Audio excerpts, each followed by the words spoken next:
We'll stand at this time for the Pledge of Allegiance. I pledge allegiance to the flag of the United States of America and to the republic for which it stands, one nation, under God, indivisible, with liberty and justice for all. Thank you. Madam Secretary, if you will call the roll, please.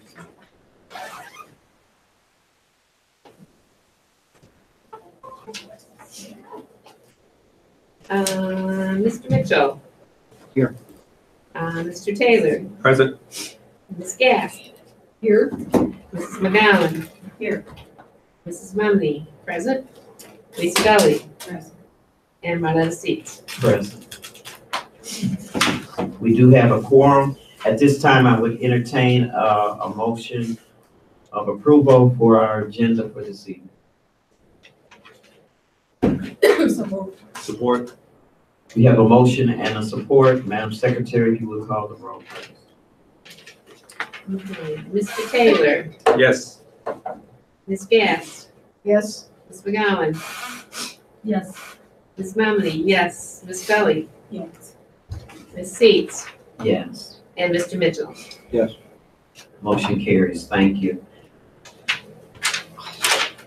We need a motion for the approval No. of minutes. We don't need a motion. Okay. Just an item on the agenda. And thank you. At this time, at item D on our agenda, we would open our floor up for public comment. I'd like to read this meeting as a meeting of the Board of Education in public for the purpose of conducting the school district's business and is not to be considered a public community meeting. This is the time for public participation during the meeting as indicated in the agenda, and we are asking that you give your name, your address, and we would like you to try to keep it to 3 minutes. So is there anybody that wants to come before the board at this time and speak?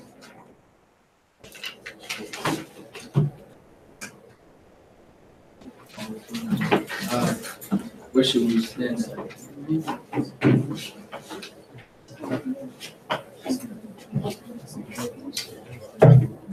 Could we get you young people to, oh, you got a mic? Okay, great, thank you. You said name, address. Just name and address? Yeah. Okay. My name is Jalen Vincent. My address is 535 Pipestone. And I'm currently a senior at Ben Harbor High School, and I'm here to speak on the role of the college advisor. Someone told me that the position will be no longer there next year, and I just wanted to give some of my input on keeping it. Can I see how many people have family members or children within the district? What if they're grown and? Right. My kid graduated from the district. Oh, yeah. All right. Does that count? Yeah, that counts. All right. Okay. So, Ms. Gully, I'm pretty sure, have you talked to your son, Miles? Yes. And have he told you about the role before? Or Miss Arlene or anybody? Yeah. Well, I overheard them saying that he was retaking the SAT before. Mm-hmm. And Miss Arlene is over that. Miss Arlene enforces that. That's her job to enforce that. Throughout my high school years, I have attended Ben Harbor for 4 years. Not consistently, I have attended for 4 years. And during my time, I haven't really been able to connect with Ms. Rodez on a personal basis because she's so packed with work. And this year has been the best year with going to her, with personal problems and education problems. I've been able to get like personal time to talk to her because Miss Arlene is there to free Miss Rodez up from a lot of work that she's packed with. And with that, like I'm going through something with Grand Valley getting accepted right now. It seems like there's a problem with them accepting students from Ben Harbor at the moment. They keep saying that they're not receiving our transcripts and SAT scores. So I personally delivered my things there, and we still received a letter saying that they haven't received my things.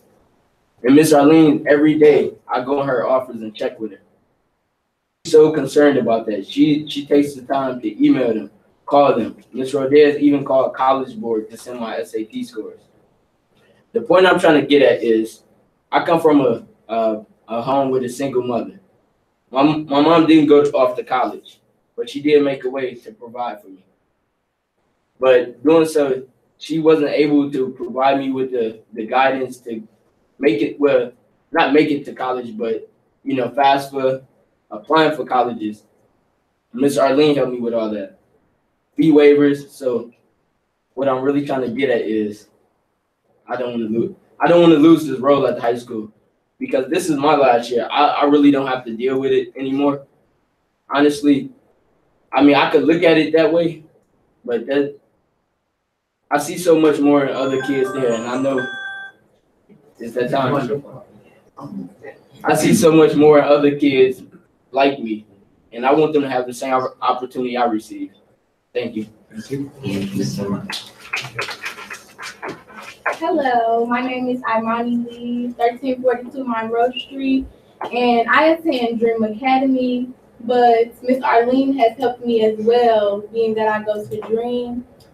And some of the things, Jalen pretty much touched on everything that she has helped with, but she has also helped me with fee waivers, because my mom doesn't have the money to pay like $100 or something every time I need to retake my SAT or ACT, and also to the fee waivers. The fee waivers, they're like $50 and $35 for most of the college applications.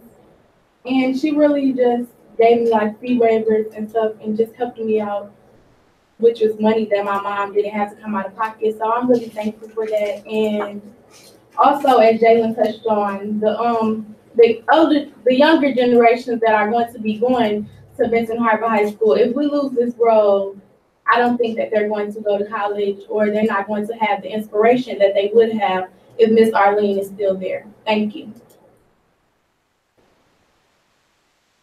My name is Marco Washington, 259 Chestnut, Ben Harbor.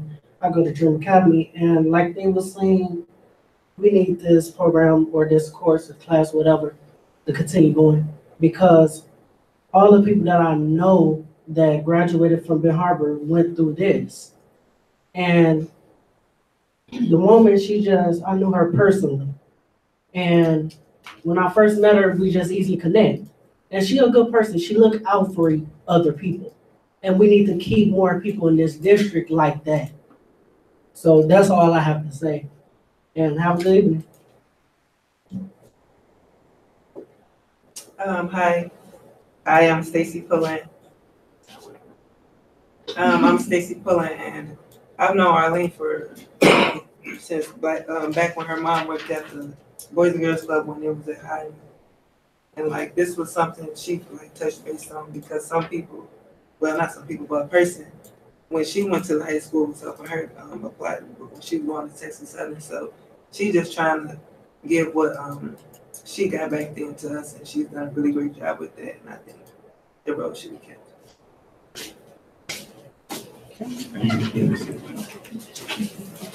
Marlon Haywood, 270 East Main Street, Benton Harbor, Michigan. After listening to these young kids, this is why we fight so hard to make sure that each and every child has an opportunity, because they deserve that. And it was a time when we was going to the Benton Harbor High School, in which I graduated from, where you had counselors and teachers that really cared, because it wasn't about them, it was about the students. And so that was one of the greatest things that people brought to the table. We're living in an era now of a new era of time, and I hope the things in which y'all said can continue to carry on to those who tend to not have the best interests of those at heart, because you know you really touched me, because I know y'all want to go somewhere. Y'all deserve that. You deserve that. It is your right, you know, a fundamental right.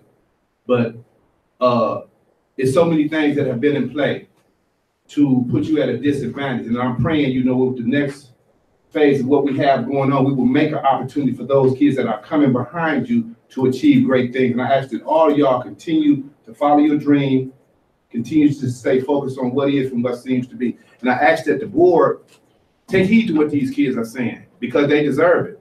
And as I say, when they see a world-class community, they closed up the Skills Center and the Tech Center. And the Skills Center was the only center throughout Michigan, all of Michigan, that help offer courses that were not offered nowhere else in the state of Michigan. We had the only skills and tech center that offered those classes that were able to make sure that if children were able to go off to college, they had skills that would take them. Thank you. My name is Emma Kennard, and like Mr. Haywood was saying, we really have our children at heart, and you children don't know just how much my heart aches for what you all are up against. And we're fighting every day is to try to make possibilities happen for you all. So dream big. Mrs. Giselle Hardaway and a few other teachers that I worked with, the 26 years that I worked there at the school. She was so wonderful that so many of the children couldn't even afford their caps and gowns when they graduated. And she afforded them an opportunity. She saw to their needs during the time they went to school. Some of the children were even foster children. But she was such a teacher with a big heart. And there was other teachers too that I worked with. They didn't even provide them with what they needed to teach their courses. We had one of the classes they taught home economics. And this teacher brought one of the little heating, little small stove-like thing with the little eyes on it. And that's what we prepared meals for the children in home economics. And the school didn't provide that for them. So I see this just deteriorating, and the children deserve much more. That's why I come a lot of times and I fight and I argue and everything, because I want to wake up. Sometimes I might not say what you want me to want to hear, but I want to wake you up. And I know if you say that Miss Kennard, she just wears me out hearing me. And that's what I want you to hear, that these children need an opportunity. And we're working at another location to do just what is being missed for our children. So we're going to open it up and let you all know when to come in the evening. We're not going to mess with the school hours, but in the evening, we're going to work with our children and try to afford you all an opportunity to go further in life. Thank you. Thank you. Thank you to everyone who spoke this evening. Is there anyone else from the public at this time that desires to address the board? If not, we'll move to the next item on the agenda. And item number 2 is a readmission. And I'm going to ask Trustee Gass if you would please read the recommendation for this readmission this evening. Get it up, I will be happy.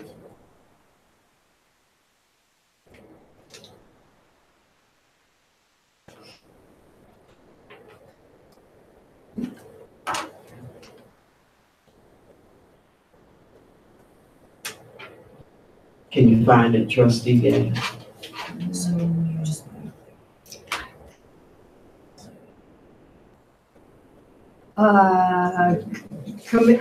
The committee motion to approve discipline of the student that was discussed in the closed session and recommends student be admitted beginning Monday, January 29, 2018. I'd like to entertain a motion for this young man to be readmitted into the Benton Harbor Area School System District. And we did find during the course of the interview that family is really a fine family. They're doing a good job. And a lot of times you make one mistake and the mistake has been corrected. So I would like to entertain a motion that this young man be readmitted back into the Benton Harbor Area School District effective January 29, 2018. Motion to readmit student for Monday, January 29th, 2018. And a second. I have a motion and a second for reinstatement. And Madam Secretary, would you call the roll, please? Ms. Gass? Yes. Ms. McGowan? Yes. Mrs. Bomini? Yes. Ms. Gully? Yes. Ms. Seats? Yes. Mr. Mitchell? Yes. And Mr. Taylor? Yes. Motion carries. Congratulations, sir, and congratulations to a fine family. And you have the information that the superintendent gave you. Good luck, sir. Thank you. Thank you.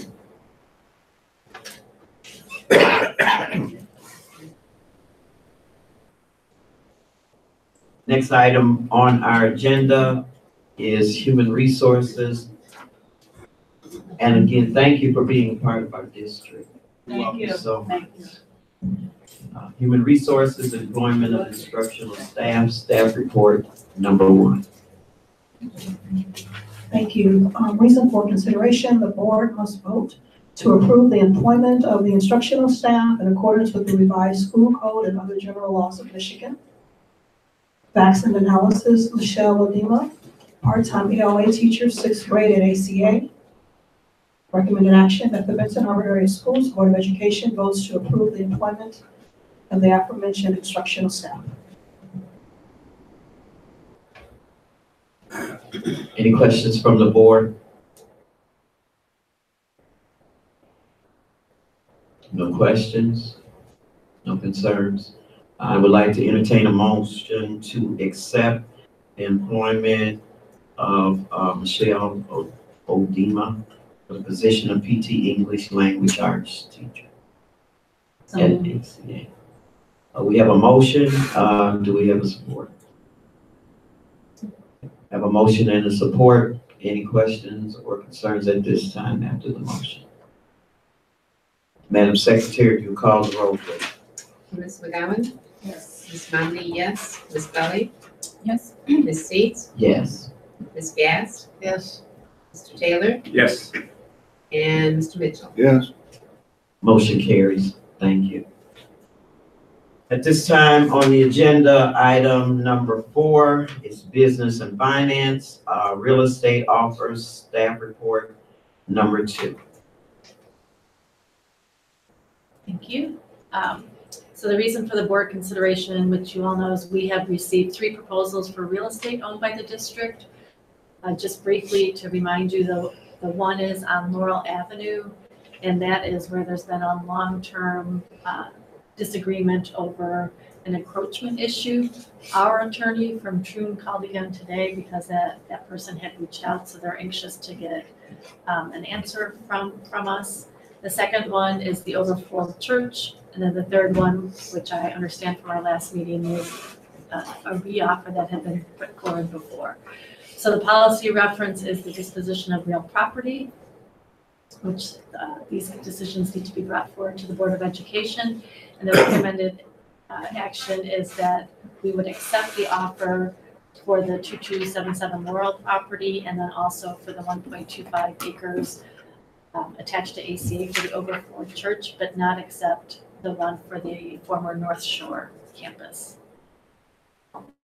So that's the recommendation, which obviously. We take one item at a time, so if there's any questions, then we can deal with the items separately. So I would entertain a motion for the first item, Eastern 55 by 144.4 feet adjacent to Martindale. I would entertain a motion for the sale of the property in the amount of $2,000. Madam President, since our real estate plan is currently stopped, then I would just assume we would make the motion not to accept any of them until we approve the next real estate plan. And then we can add it to the plan.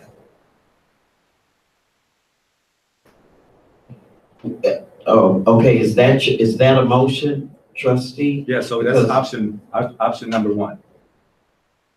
Option number 1? Right. Not to accept any offers due to the real estate plan currently under board review. Okay, so I have a motion to not accept any of the properties submitted at this time. I need to entertain a second. Support. Have a motion and a support. Madam Secretary, would you call the roll? Ms. Momney, no. Ms. Gully? Yes. Ms. Seeds? Yes. Mr. Mitchell? Yes. Mr. Taylor? Yes.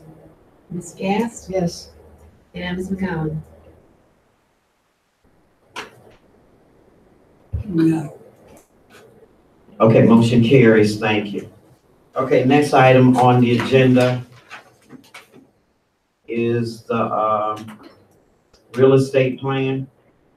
We have several items underneath. I will turn this portion of the meeting over to trustee Taylor.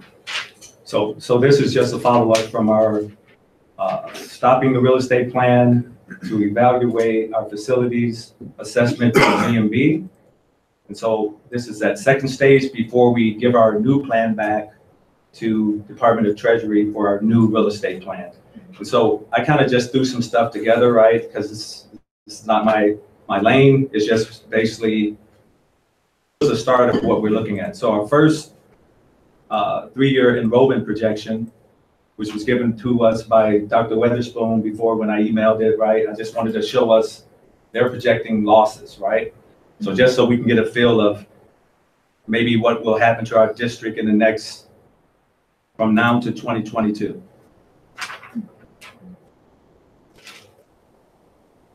So it's just something to think about, right? So the losses, is that the number? That's the total population. So the two, oh, so currently in 2018, we're at 2,086 students and 0.67. Well, yeah, this is a forecast that's from, what was that state website, Dr. Walker? From IDEX that everybody received. But I'm saying, you know what that number is? Is that 2,000 students currently that we have? I don't know. I'm just, Dr. Walker. So the 2,086.67, what IDEX is forecasting or predicting is that at the start of the 2018 school year, that will be our enrollment numbers. So that by the time we get to 2022, it sounds weird to say, the enrollment numbers will have declined to 1,656, and that's their projection. So I just wanted to show us that because that's just projection by the IDEX group. Next, we can go to the enrollment summary for 2012 or 2017, 2018.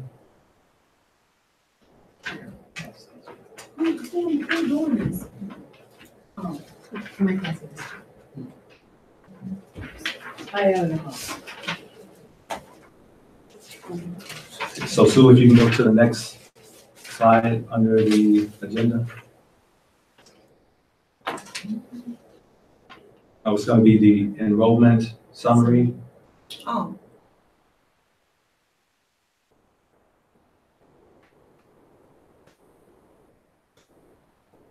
This is the current year. Right. So I just wanted to show, so Lisa, you asked the question about like enrollment. So right now it's showing that we have a total of 2122.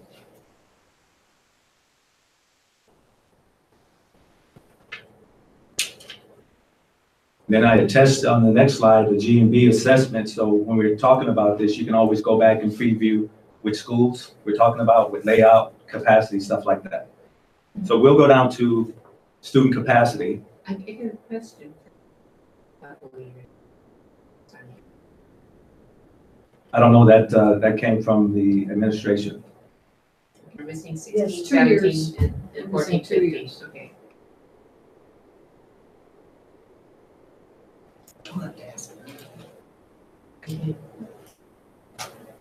So this is the student capacity data. I think this is current, correct, Dr. Walker? This one that we're looking at, Yes. you said capacity or count? Count. Yeah, that's his student counts. So no, I was looking for student capacity. Okay. So. Right. That's a different. So this is just because on the new real estate plan, it talked about STEAM Academy, Fairplain West, Boynton.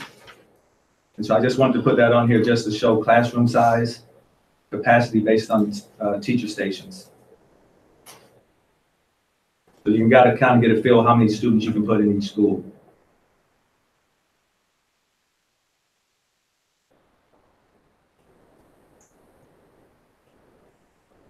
And then on the other slide, you just have the Hull International capacity, MLK floor plan. So that's just a map. We can go to MLK because we'll dig into this as we get down. Okay, so we're skipping the Hull National Capacity. Well, so the student capacity, so we'll go to Hull. And that's just showing that they have a capacity of 1,026 students and a total capacity of 1,216 students. They probably got about 39, I'm guessing, workstations in that school.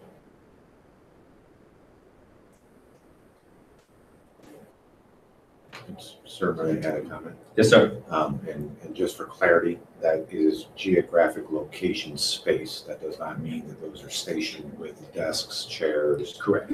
So just so you're aware of that. And now we'll go to the MLK floor plan.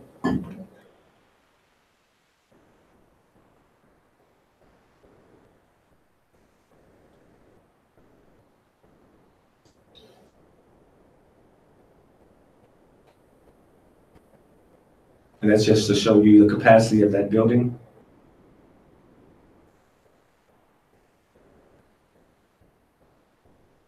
Point of information. Yes, ma'am. So what is the total capacity for the school? I've not had the opportunity to calculate that yet for this. This was, we were doing, well, Yes, I've not had the time yet. thank you. We just also another caveat, if you don't mind, sir. Yes, sir. When we're identifying capacity, we're looking at what contract and state says that we can put in there.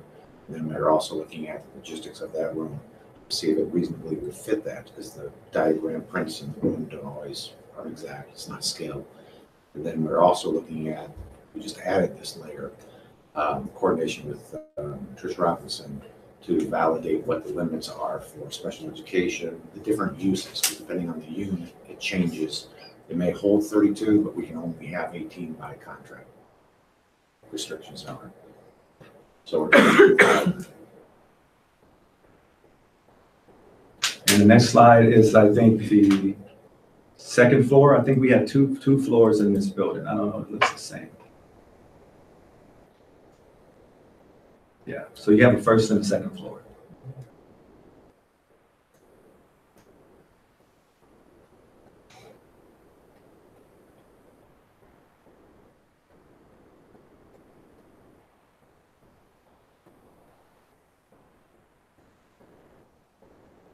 And if we can go over to the Fairplain West floor plan.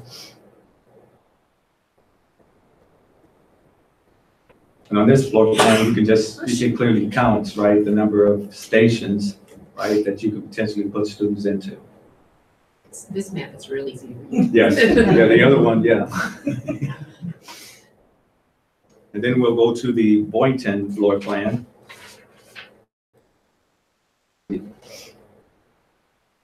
Basically shows you everything, right, outlined from, basically this building has, I think, 12 classrooms.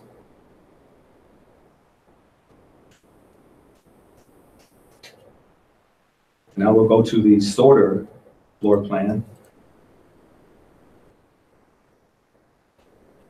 On the Boynton one, does that include the room that we had added on? Correct, because Boynton started out with like 17-some thousand square feet, and when we added the 2 rooms, it ended up being 23,265. So the next slide is Sorter, and you can count the classrooms on this slide as well.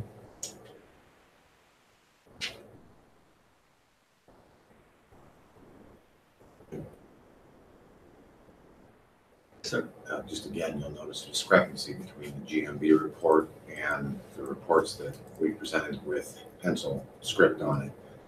They're operating out of a state norm of 30 students per classroom. We operate, it's my understanding, under 32 per classroom. So that will be adjusted when we ask them to redraft that and add the updated information. I lost my slide, 1 second. Sorry. All right, so on to the proposed real estate plan. So the Board of Education, we have an opportunity to keep everything as is, right? But we have an opportunity to look at our 2018-2019 assessment that was given to us by the administration, which would, move some things around.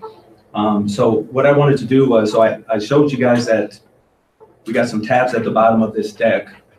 And if we go to we're going to start out with the excess property.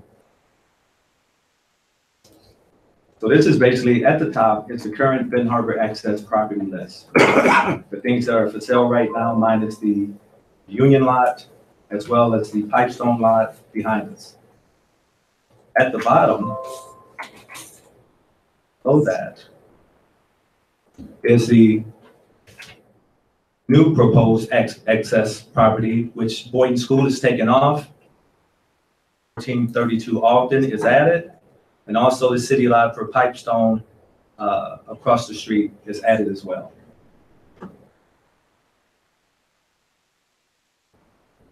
Any questions on that?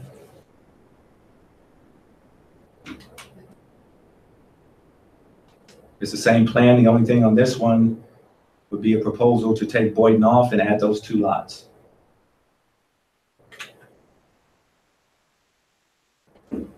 All right, we'll go to the next slide. Question?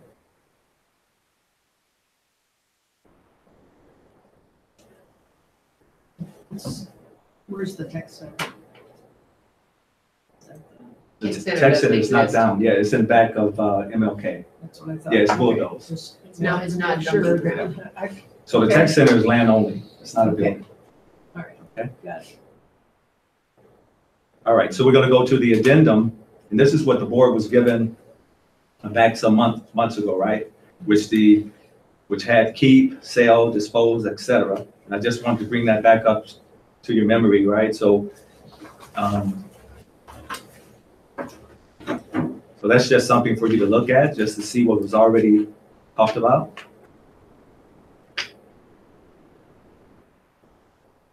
If we can go to property to keep. So also, you'll see they have a current list already of the current property to keep. And now with the new list, the current property to keep just adds Boynton to that list. That's the only change.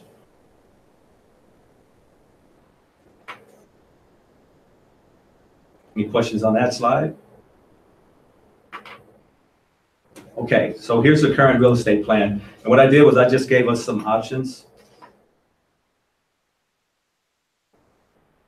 Okay, I'm sorry, yes. So this is the current real estate plan allowing for future growth that the board was given. And at the top, you see it goes 2017, 2018, and 2019, 2020. So if you look now, this is where we at right now for 2017, 2018. This is the layout of our schools right now as we sit. And if you go down to 2018, 2019, that's the proposal for next year. That was already given to the board. If we go down to 2021,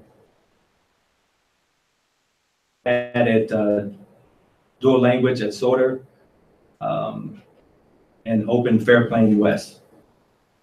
Original real estate plan allowing for future growth. That's what's current today. Next slide. So the next slide is just the real estate plan still allowing for future growth. And what I did was just put some options on here, right? So we added student count to the right side. We can't really see that right now, but on your PCs you can. And so these are just some options, right? We know that we were going to do some changes 2018, 2019, and these options are just for 2018, 2019. 2020 could be whatever you want. And I think I opened the conversation up because, in my opinion, for example, MLK is too crowded. You have, if you look at the student count, you have fifth graders, and so you have over 400 and some students in that building, probably around 450. If you open 2 new schools, you can go half of that and have better teaching, better discipline, right, and more control of the building.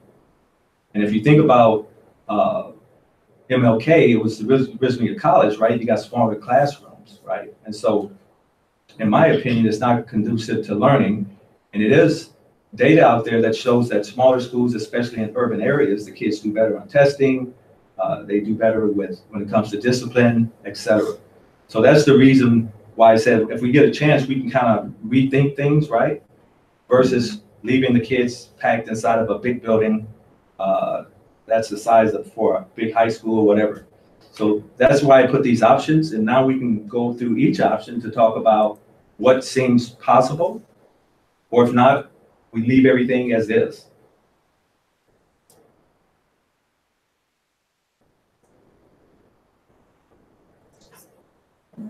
It's too crowded. If everybody in this room thinks about it, there's not a school from here to, not even in Kalamazoo. I checked Portage. I'm talking the high quality schools. I checked Matawan, all that. Nobody has 400 and some elementary kids in a school.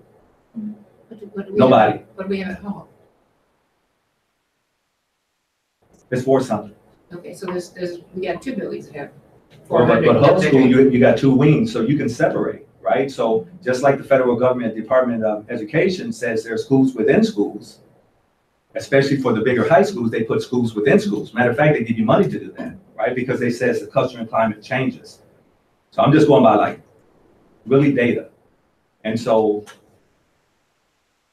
here's a proposal. One would be Discovery Enrichment Center, Head Start.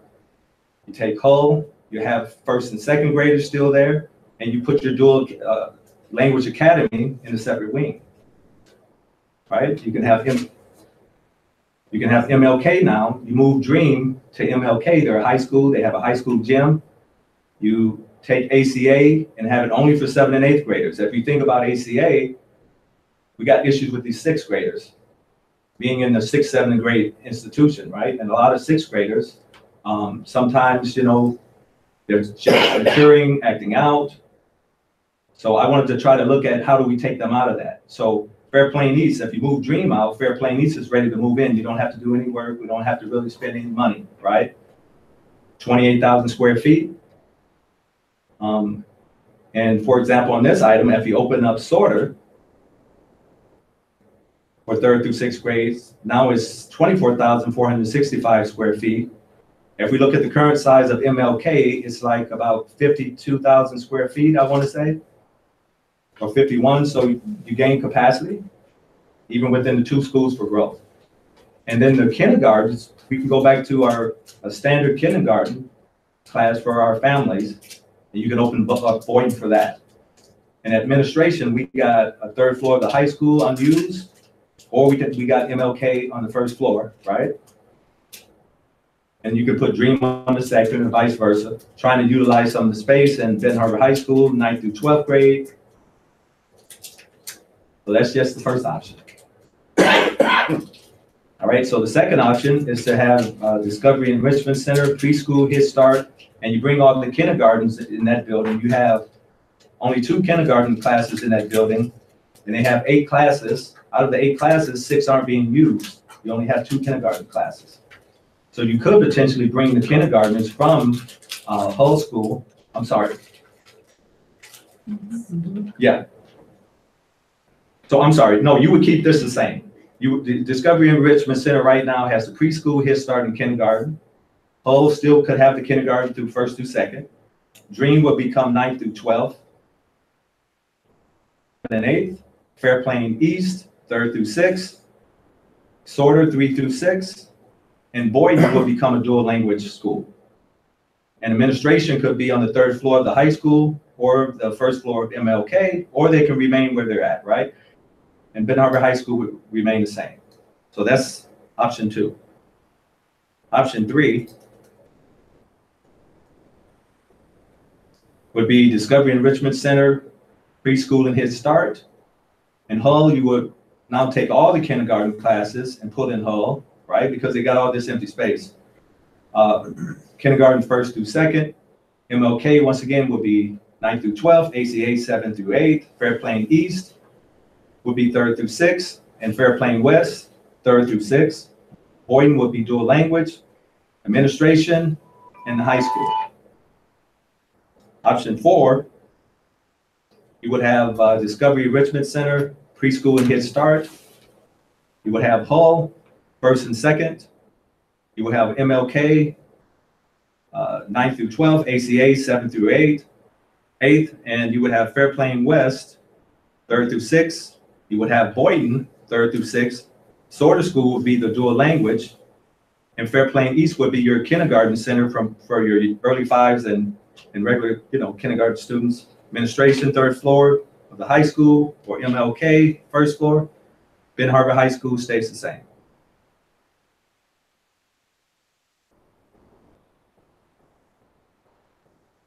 Option 5, you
about some of that plan. And actually, if we go to, let's go to student capacity first, and then we'll come back to the plan. So you see at STEAM, you have 22 stations, right? 18 classrooms. So they have a capacity of 540 students.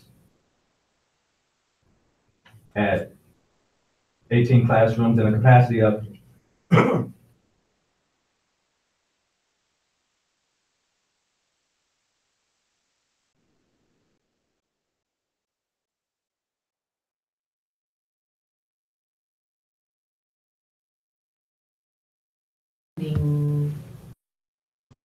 Because they both got 30 classrooms with 30 students, right? I'm assuming this is off the GMB report. I think so. Okay. Let me go back to the original document, if you don't mind. At STEAM, they reported on their account based on floor plan and the walkthroughs, 22 teaching stations in the following, basically what you had transcribed there, sir. Again, to the capacity of 30. As far as why that count is what it is, I can't speak to that directly without contacting them of why they identified that, but it was based on the facility assessment diagrams. If it has 6 through 8, there's going to be 18 classrooms, and if it's 3rd through 5th, there's only going to be 10 classrooms? Yeah, okay, we can move on, it just doesn't. As far as capacity, right? The grade. Yeah, they gave 2 scenarios. Oh, First scenario was a 6th through 8th I grade, understand, yeah. student cohort. And the second was a 3rd through 5th, like what we have now. So they're saying only 300 student capacity in that building, which really doesn't make sense, right? Because it's so big. Okay. So if we look at Boynton School, like from our map, we knew that it had 13 teaching stations, 10 classrooms. And I think what they did, GMB took and made a special ed classroom, music and art, right? And so they took away 3 classrooms from it's still learning, but just from a traditional class. That's what they give back up. Yep. Okay. Figure out you've got 6 through 8 with 18 classrooms, or you got 3 through 5 with 10, plus you're adding some stuff. Oh. But you need that for the bigger kids. For the bigger too. kids. And then if your capacity is 30 students, right, you can try to lower it to 25 or whatever to make it more manageable. So just on that sheet, I just wanted to show you that. And I'm gonna go back to the real estate plan. If we go to the alternative ed sites, because we talked about what can we do, right? I'm sorry, that didn't. So it's the alternative ed site. And so for this, I just put something simple, right? It could be alternative ed for high school students at MLK on the 2nd floor. Ben Harbor High School, we can go back to like a Twilight Academy, where those students come in from 4 to 8 and they can do some of the other courses online, right? Then we know they're not mixed up with our regular cohort of students. And for elementary, most of these buildings has modulars on them that can be used as an alternative setting. And those that don't, we can bring one in. So that's just a choice, right? So like if you were at MLK, you can go outside and do your alternative education in the modulars. The same thing, ACA, right? And you can be away from the traditional students. So you wouldn't have any disruption, right? You would come to school and just go straight to your modular. So they would be. Well, it's alternative ed. And so they wouldn't even be in there with the students except, they go to their lunch, right? So that's something that we're considering doing that building it. Well, you could. Yeah. So that's just. I think it's in about MLK adding portable. Well, I think there's already one back there. You talking about the shed that's back there by the greenhouse? Okay, yeah. We can always add one back there. I mean, it's just. There's not a whole lot of room back there. We don't have, I think we got less than, am I correct, 5 acres of land on that site? I've briefly looked at that scenario. I think it would take some excavation, a bit of excavation work. We have to make some grade changes, but it could possibly fit one and then shift everything over for admin space. So when you're talking about the 2nd floor Twilight from 4 to 8, you're talking about for the high school? So they would just come to the high school from 4 o'clock to 8 o'clock. We've done that in the plan. Well, that's what Dream does now. Yep. Yeah, they do it right now, you're right. So that's food for thought for the alternative sites, because we were looking at our safety issues and the kids who constantly disrupt, right? For other students, so it's just a food for thought, right? And so if we didn't want to put at MLK and just leave Dream there, we could do that 4th through 8th after school, and then if they needed an online class, state of Michigan offers online classes, right? And so they can do English and stuff like that or whatever, like that too. So, but back to the real estate plan, just options for the board to think about, right? Because administration put options for 3 years out there anyway. And since we're doing the real estate plan before we turn it into the state, just wanted to bring it back. So if it is a movement that we need to do that will work, then we need to do it now before we submit the plan. Yes, ma'am. What is the dual language enrollment? That's a good question. I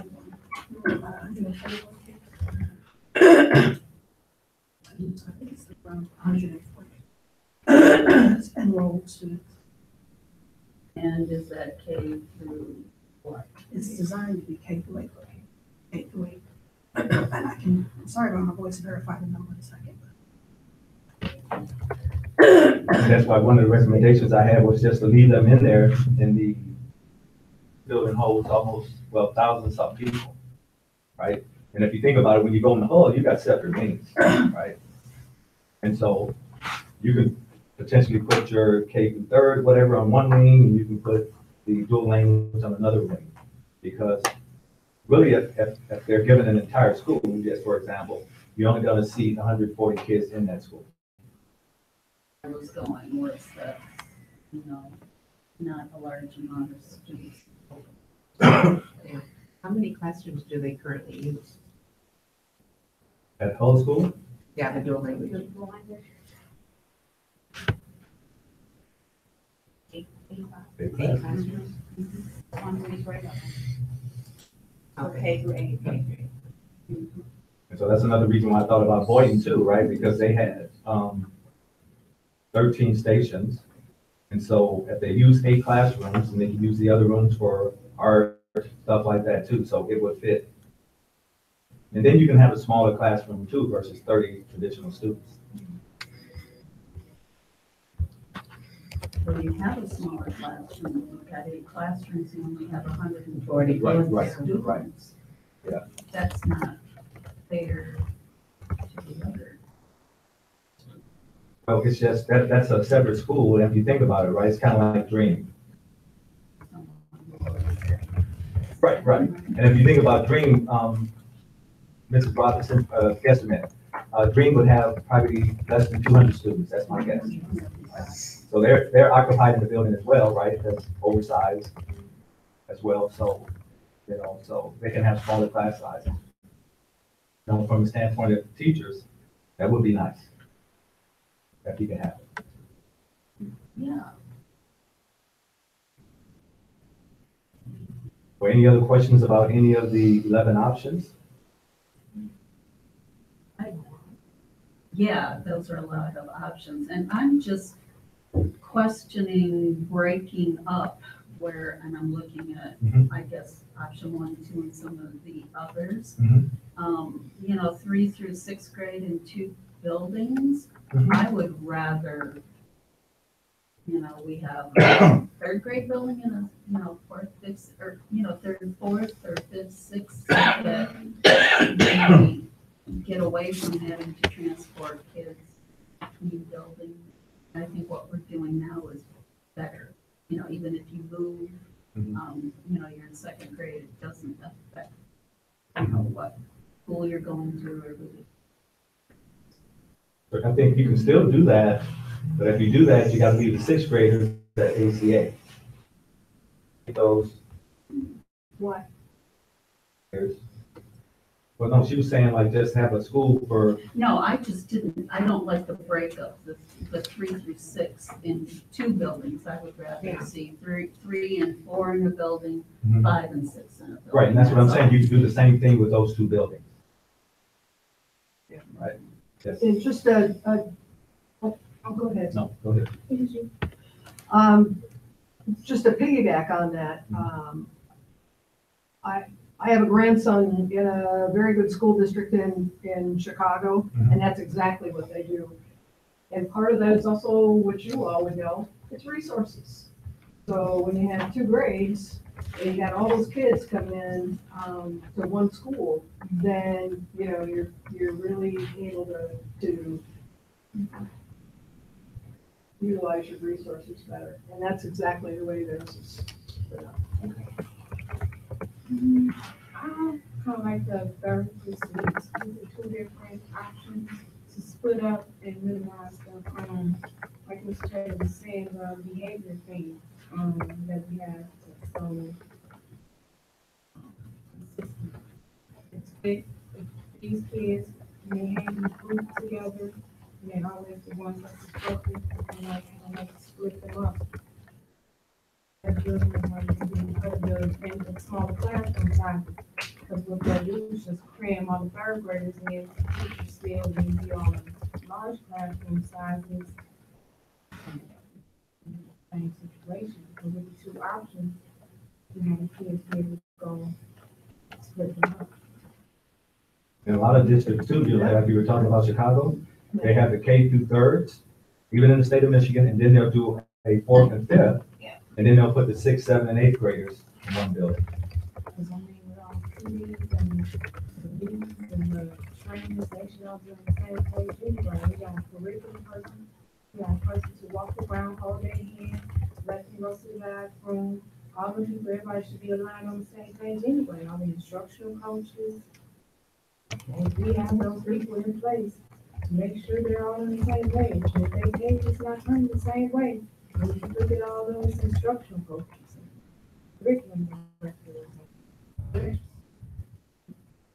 Well, I think we need to decide, are we going to go with the alternate in the classrooms? Does that make a difference? So, you know, I think that makes well, like he said, you know, the disruptive kids, they would go to the classroom or the building outside. That would be their school. Okay. Then they can be able to come back in, right? So like when we did alternative ed at SOAR, when students changed their discipline, they were afforded the opportunity to come back into regular population. I don't think it's a death sentence. I think it's just that when they do something, you need to remove them out of that population. For example, even at the high school, if you think about it, I bet you if we took maybe 30 students and removed them, the school would be settled down, for example. That's the problem. And I'm sure you have some of the same issues at MLK. I bet you if we look at the data, some of the same students doing the same things, and if they were removed from the building, we wouldn't have the issues.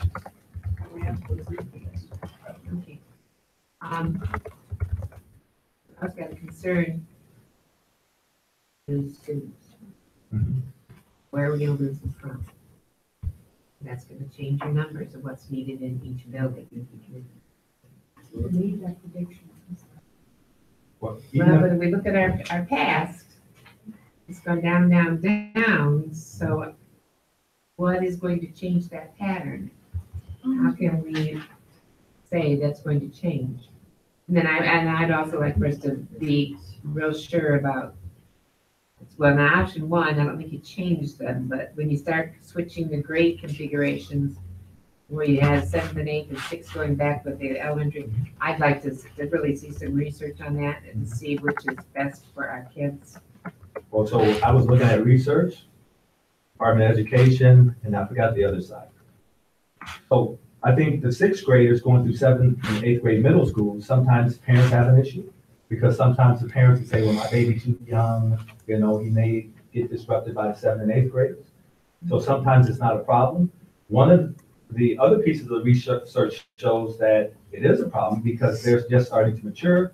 Sometimes they get picked on by the bigger students, right? And so sometimes you have disciplinary issues as well. So we see we're having these issues at ACA, right? And a lot of those issues are 6th graders. So I think if we're gonna calm the school down to, But I haven't seen any figures that tell me that it's really the sixth graders that are the Look at biggest this. problem. Is it? Across the line, and I would say, I don't know if it's the biggest, but it was a big hit when you look at that comparison to 7 and 8. Well, and Which you And lost. some of these numbers were before we switched grade configurations, so. I wish we had those other 2 years in there. So just, we're gonna get like a grade configuration. But I mean, I'm, you know me, I want the data, I want to lay down. and we're losing our student population. If you think about when we have our losses, a lot of the kindergarten teachers, they say we lose our first graders, right? If you think about sixth grade, a parent now has a chance to say, you know what? I'm gone. I've had a bad experience at MLK. My kid's a decent kid. I can move on to another. You gotta stop that too, because that's the reason why we're having some of these student losses. Lisa? So the support staff that works at the ACA, they do have the documentation of what kids and what grade levels are being disrupted, because I did talk to them when I was up there. And it's a lot. I think they might have said it could be 50 or 60 sixth graders. So I don't know how you will obtain that data, or if you can actually get it from wherever. But I did speak with them and they did say that they had documentation. I don't know how it will be presented or if it will be given to us in an honest manner. I can't say that. So I don't know if it'll be compromised, but I did speak with them. So if you want to go up there and kind of like, and just talk to the staff and ask them, from their perspective instead of like getting a third party, I think it would be beneficial for us to, make decisions. And also, we have to look at when teachers are absent and we have to have subs, other classrooms. And the teachers sometimes are absent for weeks at a time or for days at a time. And if we get smaller classroom sizes, then those teachers have to assume those students won't be overwhelmed like they have been in the past. So there's a lot of things that we need to address as a board and actually get down in the trenches, because I think our enrollment can increase because if we are showing more accountability.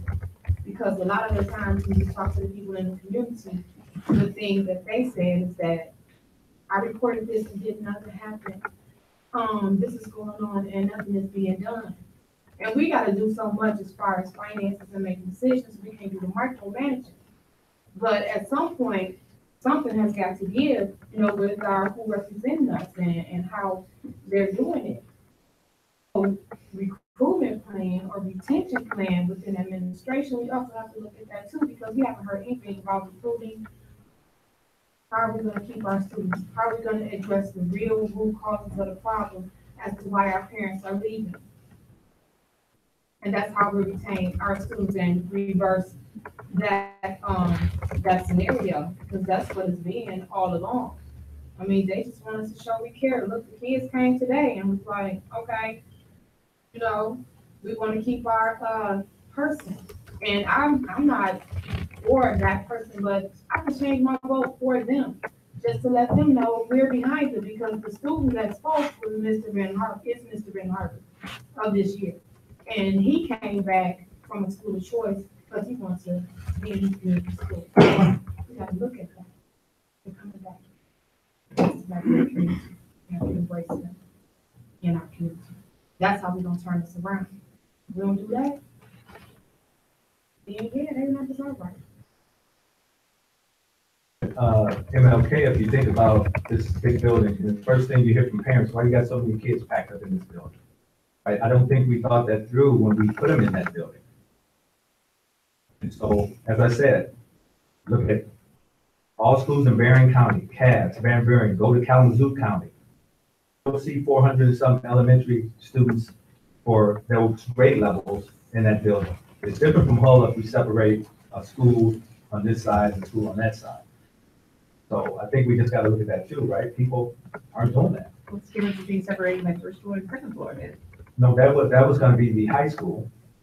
Okay, but For a if dream. you, but if you keep MLK where it's at, you say you got too many kids in there, but you got separation there too, you got bottom floor and top floor, and you can maybe.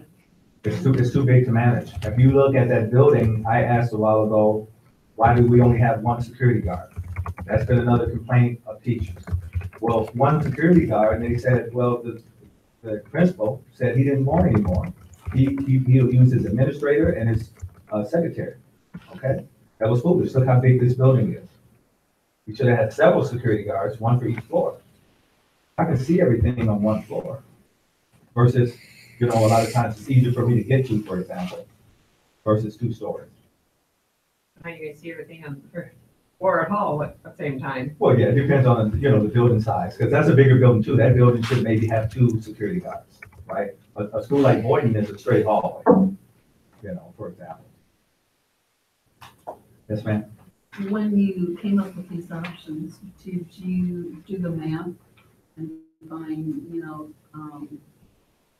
kids do we have? How many are first graders? How many are second graders? When you plug them in to these buildings, did you do that? Well, so I think what I did was you have enough capacity. For example, if you look at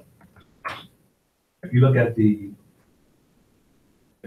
grade level, the student count on the right side of this file, you'll see that, for example, kindergarten, first and second, which is at Hull, and you got to remember, you don't have all those kindergarten classes at Hull.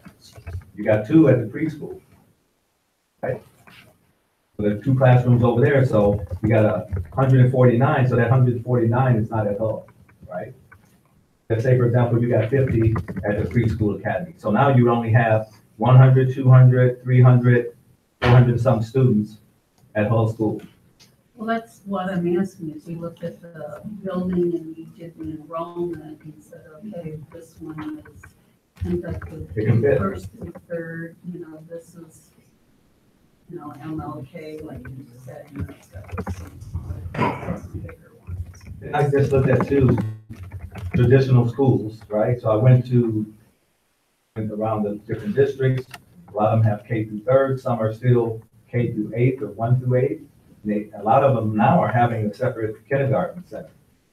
Yeah, but I was thinking, you know, the numbers. If we have a larger, you know, if our numbers are larger in the first, second, and third, then we should look at a building that's larger.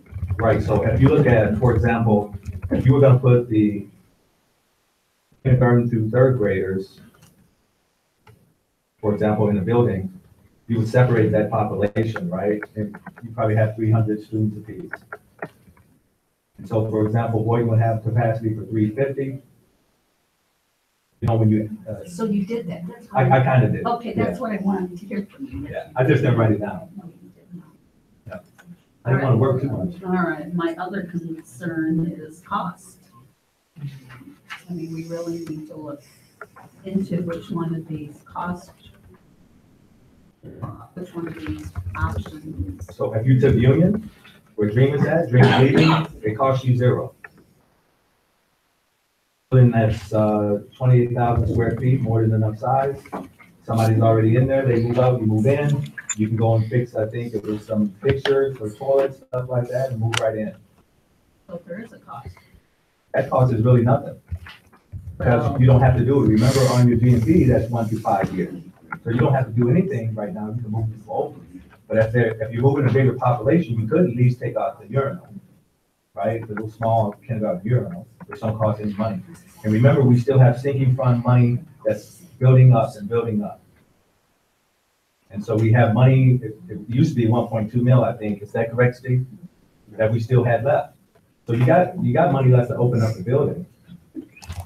I'm not disagreeing with that. I'm just saying that we need to make sure that it's cost effective. And when we're looking at sinking fund money, we also need to make sure that some of that isn't already, you know,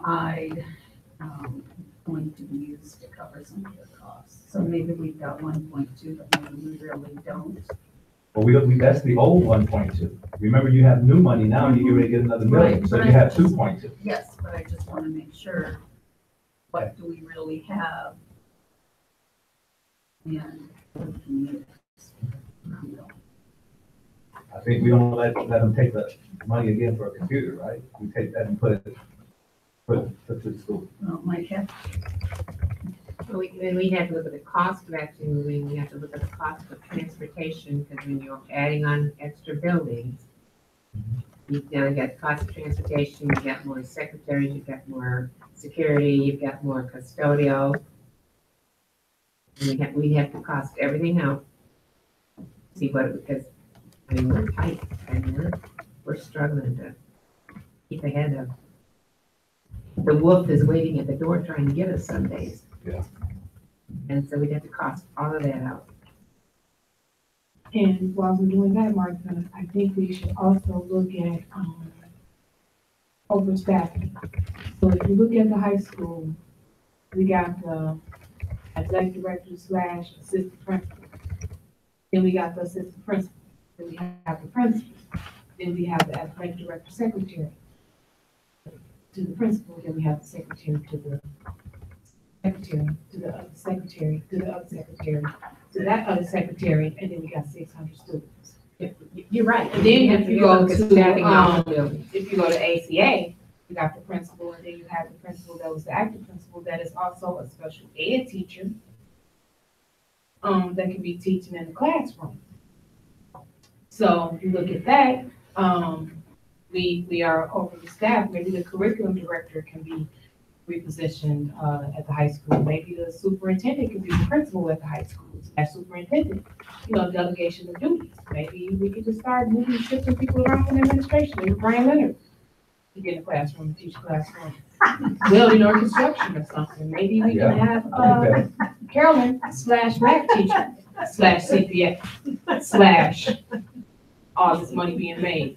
Technology teacher teaching Cisco / dual duties. We're gonna dual it up.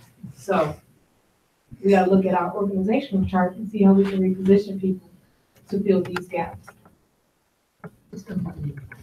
We just might. And I would say, guys, I think what you get too, and I looked at Boyd because I looked at that option too, because you have Countryside, apartment complex, is it Country View?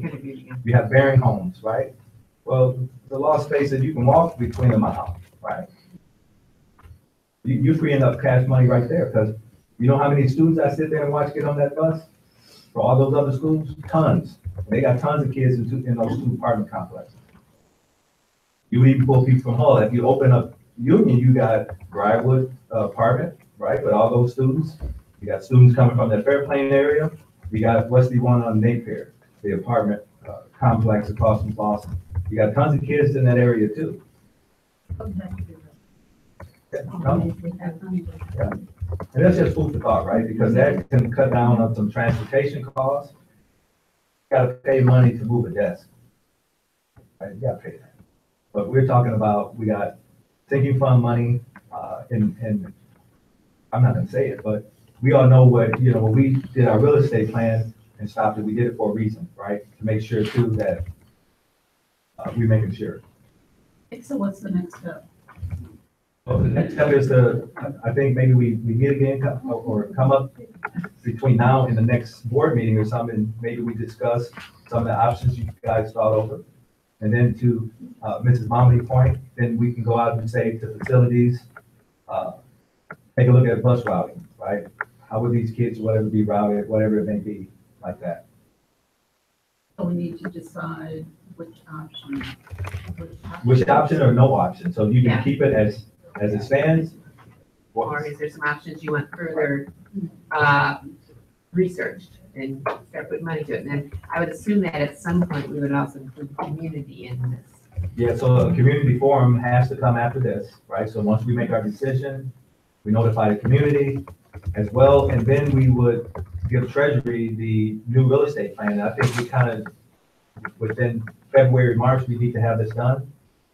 Because you need to really, if we're gonna move students, parents get an earlier notification. And if we're gonna put some money into a building, they can have that done in a timely fashion, right? Because it don't take that long. If you look at the DMV stuff, their stuff was way overpriced, right? Some of the stuff say 5 to 10 years, and you didn't even have to touch it.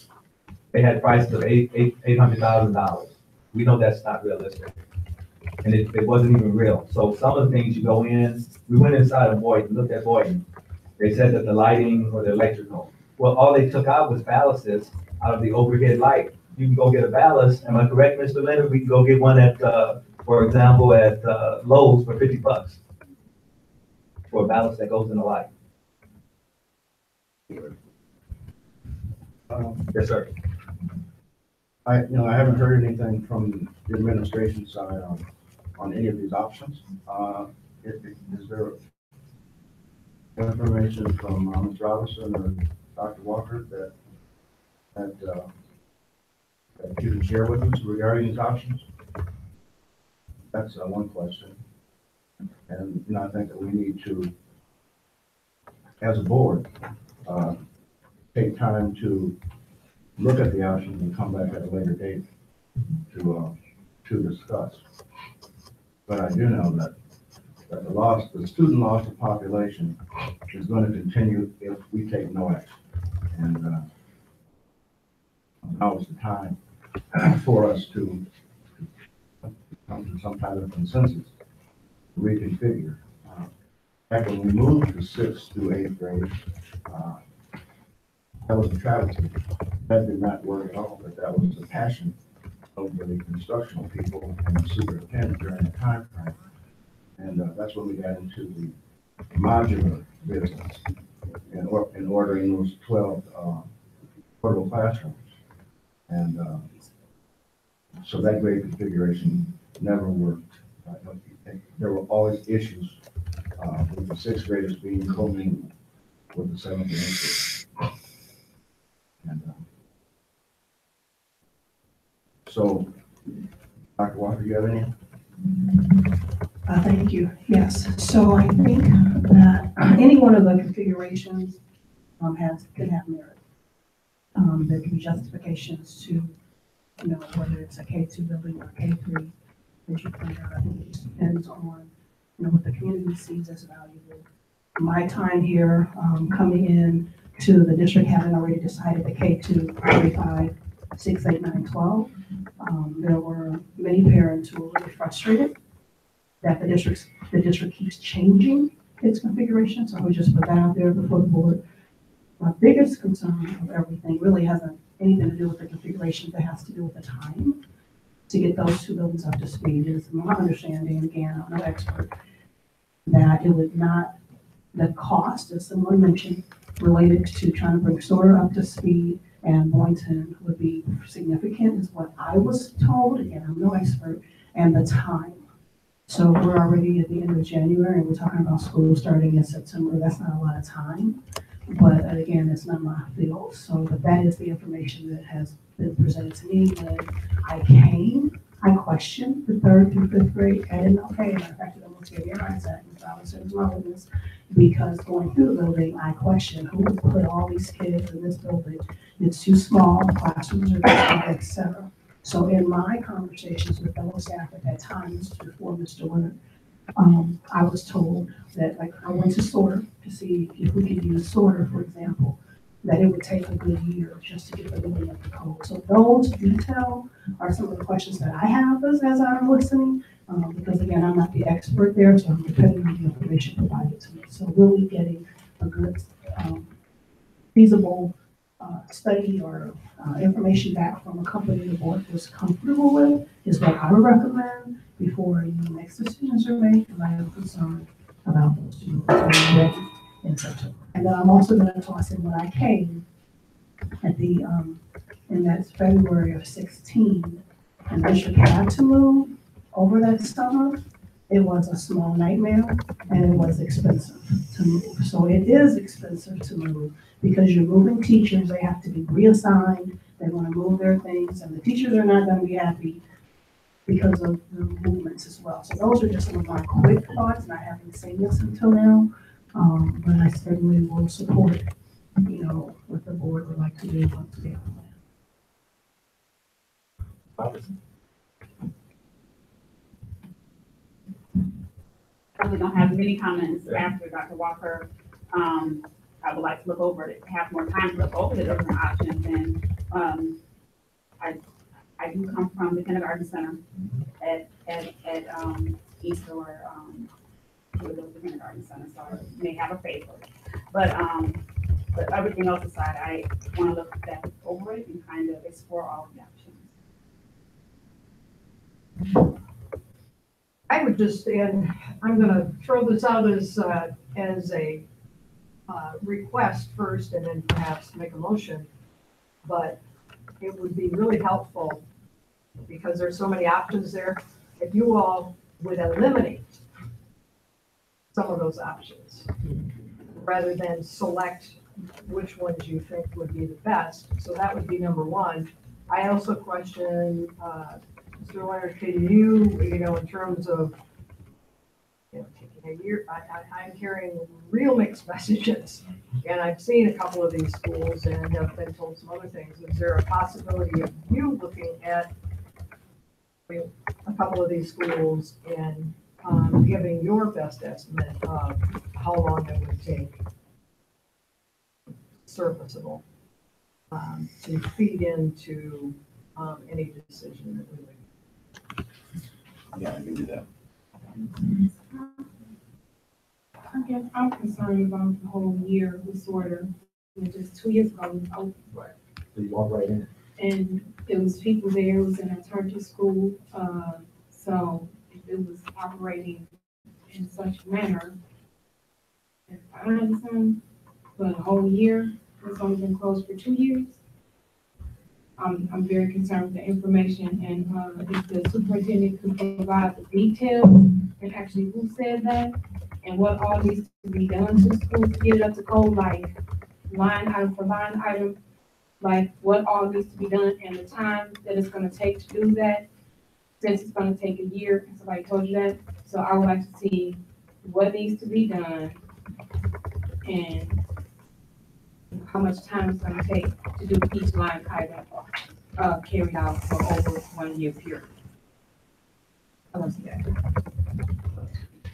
So what I was told, No, like on paper and writing. when, to go back to the task, whoever it was about the sorter piece, that the building was pulled apart as the staff, and this is from Hollis and Booth, as I said before Mr. Winter came, it was pulled apart. Its internal structures, doors, door frames, a lot of internal. So you walk in, it's a beautiful shell. But when you really look at the building, so there, my understanding and from talking to staff who were in it as an alternative school, the roof has some significant leakage issues, and then they gutted the inside of the building. So that came from two staff that have been around for a long time in my conversations with them. So as Mr. Winter responds to, the notion of creating kind of, an assessment of the buildings, I think that's an example of what you'll find as to why sorter was considered a long-range project, not a quick fix. Superintendent, may I ask who supposedly gutted? So what they explained. Talking about they being Benhart, the maintenance people? The maintenance and the custodians, so like, for have example, permission because of to the gut. money issues, but they told me directly, the money issues the district was in. So kind of the balance, I think is the word you use, example, why it's gone is because they took it and put it in one of the buildings that was operating. And so they used our other buildings, and not just sorter, but other buildings were used for parts and things like that because of funding issues. So again, I know this is not my cup of tea to, I'm not a facilities expert at this level. This is a very specific skill set. So I'm again sharing what I was very distinctly told by Hollis and who have been in the district for a really long time and spoke to, how they managed keeping the buildings that were being occupied up and running in those years and sort of closed. And there were problems that sort of while staff and students were in that building. So the janitors told you it was gonna be a year? No, the maintenance supervisor. Yes. The maintenance told you yes. that it was gonna take a year, and they got a construction degree. They were the supervisors, and when I came in, this is going out. May I ask that has a feasibility study been done? Or at any time in the transitions of moving from one facility to another, making decisions, what was feasible and what was not, and is there a feasibility study on record? Trustee Mitchell and then Trustee Mount. As we go through this, I'd like to specifically ask that Boynton School and Fairfield West for bringing those two buildings online. What it would cost, not the GMB report of the hundreds of thousands of dollars in repairs, but just the heating, lighting, the fire alarm system, those specific items that code would be required, and also the maintenance and that sort of thing. If we could zero in on those costs specifically, get those numbers in those two buildings, that would be appreciated. I don't think sorter should be in the equation. That would be costing too much to bring back online. Windows in the entire building, which is a heating nightmare. Those in classrooms and West and Boynton. Trustee Mamani. I was just gonna, back to the things that were taken from sorter. It's been at least the last 5 years that staff have been taking things out of all of the closed buildings to replace parts and pieces that were, there was several years ago, there was a point in which people wouldn't give us any credit to go to Lowe's or any place else to buy anything. And so it's been going on for quite a while, so I have no idea how many buildings there might be that have a lot of things that have been scattered. Well, I was at the direction of the consent agreement person at the time that allowed them to do that. So. Yeah, it could be, it's just that it's still gonna be an expense, and I don't know how much it is in buildings or, Well, but it's popular practice. Those two buildings that I spoke about have been less scattered than probably all the rest of them. So I don't know, do you need a motion on that or just word of mouth? I think we need a motion, we need official documentation. Or official record. I'd like to make a motion then that the administration zeroes in on Boynton and Fairfield West and the costs associated with those two buildings. Also that we as a board and administration narrow the options down to 3 options for board review on our February, how much time do we need here? February board meeting? Yeah. Work session. Just to have your option. I just have a question, again, I haven't done the work for the experiences. Now it's February time for the assessments of those two expenses. Well, that is up to Mr. Lynn, if you have Can I speak to that? you have the numbers for heating and electrical in your big report, but, Right, and I mean, based on the information that you all have received, you have the same information that I do. If you'd like a more detailed cost assessment, require me to bring in some professional people, which will gladly, I'm sure, come in to give estimates on what it would cost. I would like that. But as far as accomplishing that in the next week or so, that may be a challenge, just because of scheduling and whatnot. But I can, if it's okay with the superintendent, I can move right forward on this. This is a charge of the administration. If we have to hold a special meeting in the middle of February, that would be fine with me. Because it's too important to put out. But I think that 6 months of construction time on heating, ventilating, electrical,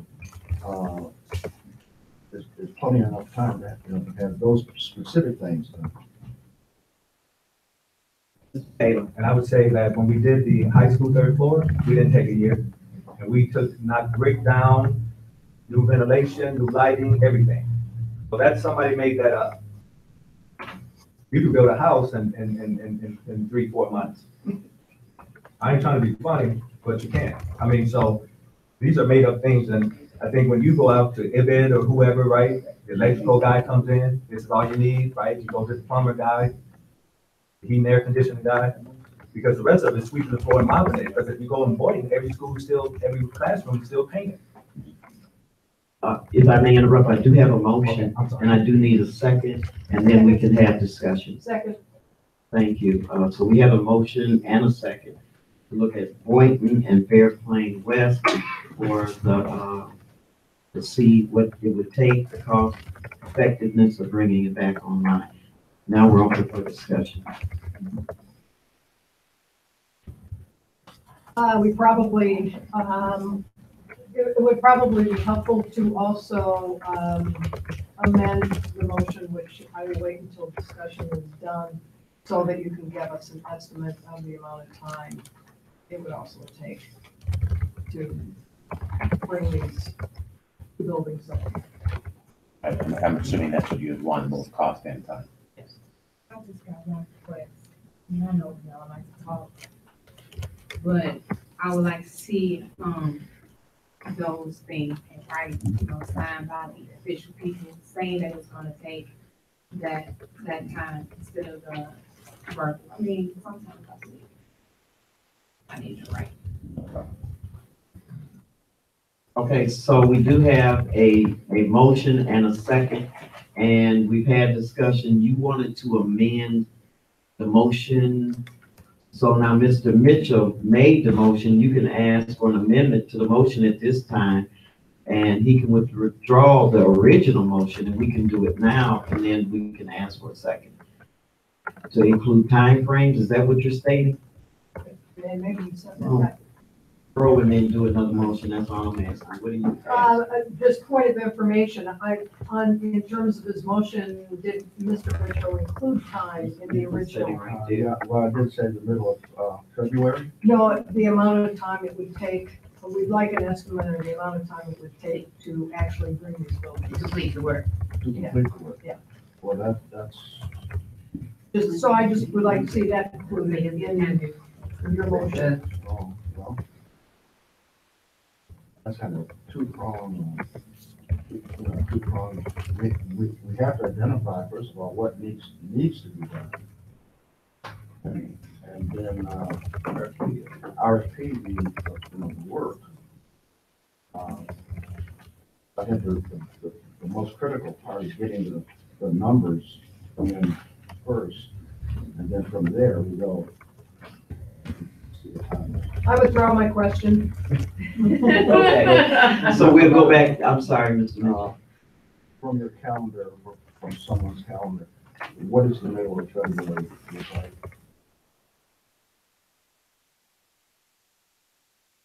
Snowy and. Date wise.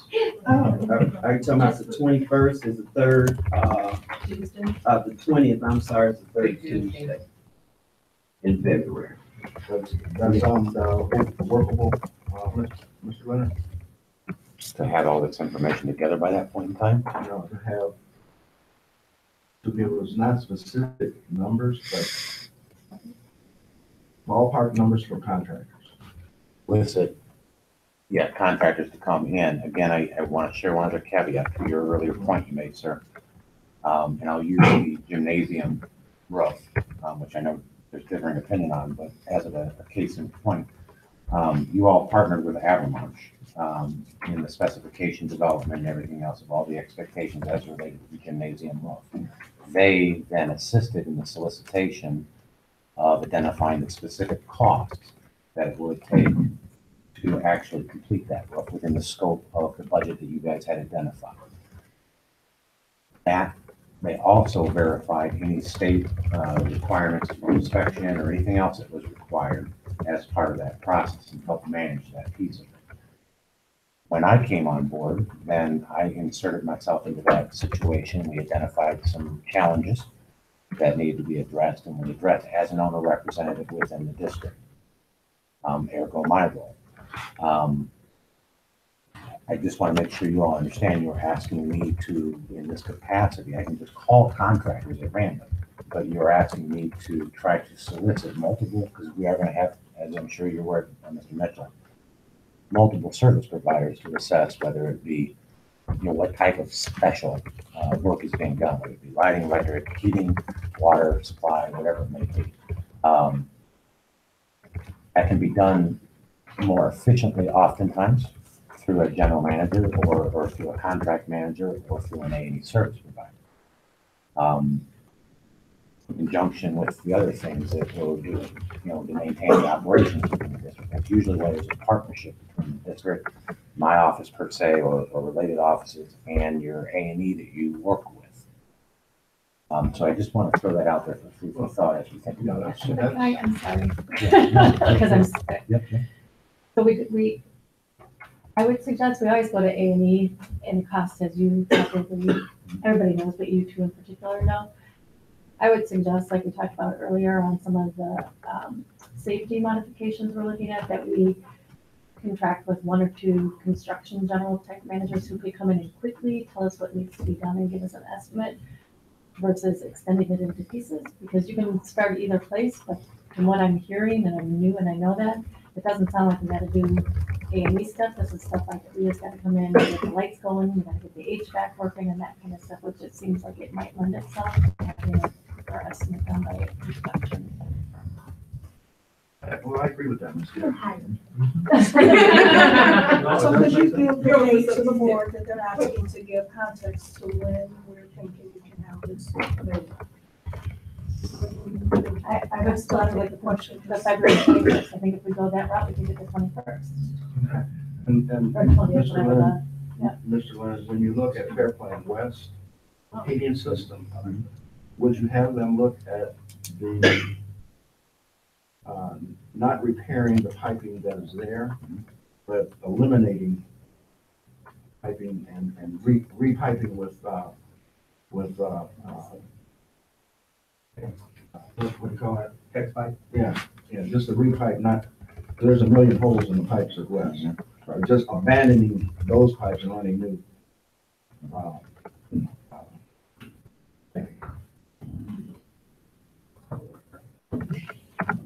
Any more discussion? Okay, so are you satisfied with the motion, Mr. Mitchell? Yes, I am, and so is Ms. Gibbs and Superintendent. Okay, all right, we will take a roll call. Trustee Momini. Okay, Ms. Gully? Yes. Ms. C? Yes. Mr. Mitchell? Yes. Mr. Taylor? Yes. Ms. McGowan? Yes. Ms. Momini? Yes. And Ms. Gully? Did I already do you? I already did you. I put, okay, Ms. Gass, I'm sorry. It's getting late, my eyes aren't good. So I want to go over one more thing, since I know we're gonna come back with 3 items identified next week, right? We got them out of 11, we go on the 21st, we'll have some added information. For this one, I want to go to the skill center, just because we know that was on our keep list anyways, right? But when you think about the skill center, it's underutilized. We know that in our partnership agreement, the state superintendent has allowed us more CPE. We walk in that building, it's an empty space. They got stuff everywhere. We got what do you call it, CA60s packed up in the corners. It don't even make sense, right? And so let's bring something back to our young people so they don't leave a district. So they will come to a district. We have the potential for welding, miniature houses, for example, machine tools, automotive. We still got a lift in there. We can fix the lift and do some automotive classes, right? Because the first semester automotive is normally brakes, tune-up. Second semester would be engine building, stuff like that. But if you look at the national data of jobs right now, they're talking about replacing up to 20 to 40, some thousand, 49,000 automotive people, right? Welding is tens of thousands. So we got to go at what's going to help our young people, because we talked in the past about college or career ready. We haven't done that, right? And so also like machine tools, I'm going to even talk to, say for example, maybe Whirlpool, because I know that they're closing another building. And they have tons of this machine shop equipment, and we always give that stuff away. We sell it, or the building steal it, but why can't we have it? So let's try to work something out so we can help our young people to be better people, right? And I think it'll be a good deal or good deed to kind of utilize that skills center. And the gentleman that spoke on the microphone today, like he said, Ben Harvard, between the Skill and Tech Center, we have more programs than the city of Detroit. That is a fact. And so why do we have an unutilized space that already has the electrical, right? The 220, the 3, the 4, whatever. You got stuff that's already in place. And from the G&B assessment, they said if you're gonna do something like welding or whatever, you need to put that ventilation system in. So we know we gotta do that. So, I know with the CTE program, certain courses can be allowed as district. Are any other schools offering? Yeah, so for welding, for example, Coloma, Lakeshore, Bridgman, and one other school. So essentially, they could say you can get on the bus and go to Lakeshore, but we have some privilege here because it's been put into our partnership through the state superintendent, so we can override all that foolishness. And one more thing too, we have cosmetology at the high school. If you go on the state MBE site and look at CTE, underneath cosmetology is barber. So we've helped our young ladies, we haven't helped our young men, and all you have to do is tie that in. And to understand that our young men right now in the state of Michigan, we're number 50th out of all the states for graduating Black males. It's time for us to step up. Our district is predominantly African American. These are the certain things we're doing, got to do to help that graduation rate. Yes. So, do you think, Mr. Taylor, since Mr. Turner is now the CTE coordinator, he should come and bring us a plan for our next meeting? May I As to how we interject can- at this point? Oh, okay. The plan is already in motion. Oh, it is? Okay, so we have talked to MDE. MDE is going to support the welding program. We already have instructors from LMC. We already have somebody that's going to tiny home. We already have discussed bringing it back online. Treasury thinks it's a great idea. And so there has been several conversations to bring this back into line. This building has been sitting for a long time, and I do think it is time to bring it back on purpose and to provide something. We also have people in an intergovernmental agreement that we can entertain that the city would like to also lease the facility and have adults in the evening to utilize the facility. They have funds, and that will bring revenue into the city for that cost. So there has been extensive conversation surrounding it, and also going to talk to other people. And we do have some in-kind donations that are coming from some A&Es. And so some things that will be no cost to the district for this particular program. And so there is going to be some things that are going to be, and also the sheriff department's deputies, there is going to be some cleaning that is going to be done. We have some in-kind offers across the county. We do have some, and we're talking to some people at the state level. And so some things will not be a cost to the district to bring some things back online. So there has been conversation around that, and there are tiny homes from the LMC instructor, which will come to the facility and teach juveniles and teach the young people how to build tiny homes. And it is some people who had came to the partnership agreement, and for whatever reason, they didn't continue, but they've been hanging on for about 4 years wanting to do this. They're very well known in the community. They are certified and licensed to do this. And again, the city wants to form a partnership with the Benton Harbor area schools, and they do want to lease the facility, and we're not talking any small change to be able to give residents within the community opportunity to use. So there has been extensive conversation. I guess Mr. Taylor said that you all had talked about cosmetology, and he's going to work that, but the welding, the construction, and the automotive, a lot of that is being moved forward. And so then we'll take that consideration before the board, because I was going to make a motion on that tonight, that we do resurface that skills center. And I have been given thumbs up for some in-kind services, which will cost us thousands of dollars, but we do have people in the community that want to see it happen and think it's a great idea. Trustee Go. So, how soon is this to happen? It should be a motion from the board. I mean, from the people that I dealt with, they think after the A&E comes in, that's when the time starts, clock starts ticking. Okay. So, and I was gonna put forth a motion tonight that this board consider using the skills center again for those three purposes. And, a lot of things we will not have to even consider paying for, because we do have the in-kind donation in the community. We have all the welding machines that will be donated. There are 12 stations that can be there. That would also be donated, and most of the equipment is donated from different businesses. So, I guess so once it's in place and everything is, we'll decide how it's gonna be managed. absolutely. I mean,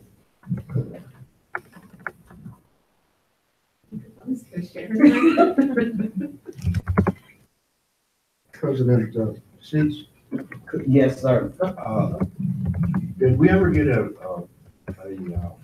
any feedback from Mr. Turner regarding the grant that he had asked for about equipment for the TV studio? Not since my tenure in this position, I haven't heard anything, Trustee Mitchell. Well, when he gave his presentation in front of the board, he said that he would know by the 18th. Thing come through from Barry and Reese? You know, Carolyn, the money, not that I'm aware of. You receive anything, we don't, he has not shared. There was a couple of pieces of equipment that he needed in order to bring the TV portion back on. Okay. And so if he wasn't awarded the grant, then we need to know what the numbers are. Absolutely. To do it ourselves. Absolutely.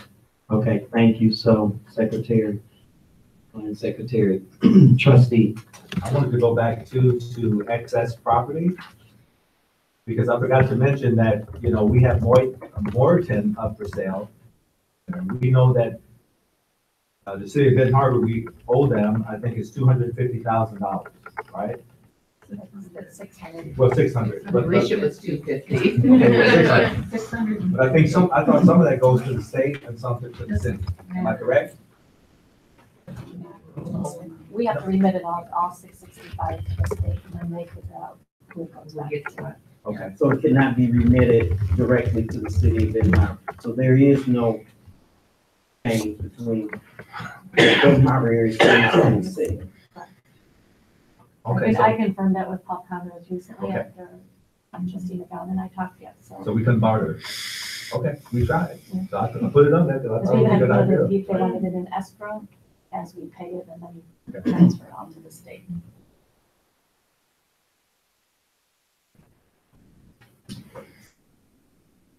That's it for me. I was just trying to. Questions? Comments? Yes, Trustee Mitchell. I have one other item. I thought it might be on the agenda, but I think it is to develop a long-range facility plan that is fiscally responsible. I'd like to make a motion that we ask for a RFP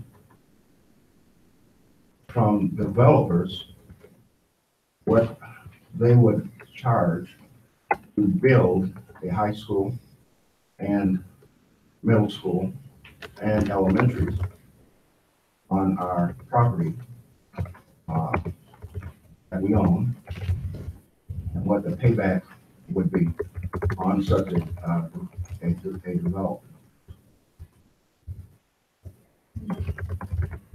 Where it would be a turnkey lease on our property. And are there any developers in the nation that would so be interested? This is something that Sherman can help us develop and get out, to the world. I know that developers are doing this type of work. So in the short term, we proceed with what we're doing. But in the long term, we can take a look, and we can all be on one site, one payment, and just to see what's out there. I do have a motion from trustee Mitchell to put a RFP out for consideration for construction for a campus on the 123 acres. And need support. I support it.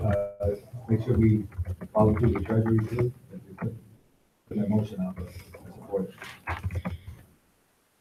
Make sure that is that an understood factor, that any RFP that goes out, that's automatically understood? Okay, all right, thank you.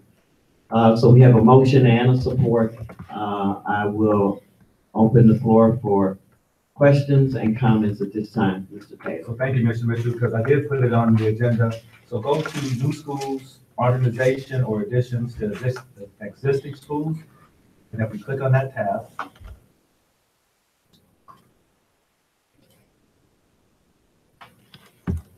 let's click on the website. I feel like the other thing is pretty big. Well, yeah, I did that just to give you a synopsis, but this is an actual, I've talked to these people too on the phone because they build schools for a living. This is what they do, and then they lease the schools out. So for our communities, a lot of people don't want to vote and give us a bond. We know that would be hard to get $100 million bond.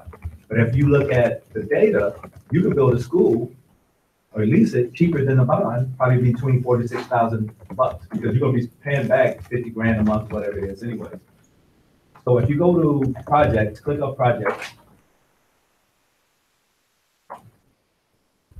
You go down, you can just see some of the schools they built. They give you timelines, right? So once they get all of the property assessments and all that stuff done, some of these timelines are 120 days, things like that. So when we talk about fixing a school, right? They building a school. What takes you so long to fix the building up?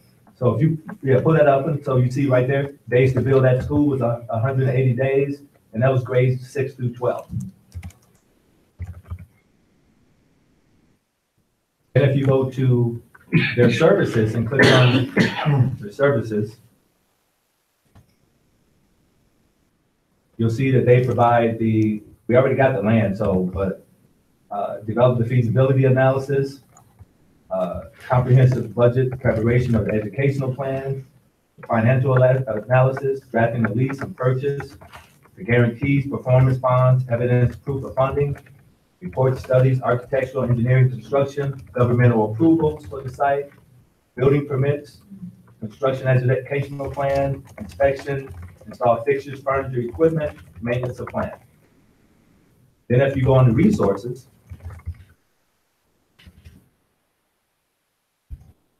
you've seen that they've built 275 school design projects, engineered 40 schools, 100+ schools constructed, construction project management of 25 schools built. We have an expertise to 100 schools built and operated, 180 districts, 40 chartered.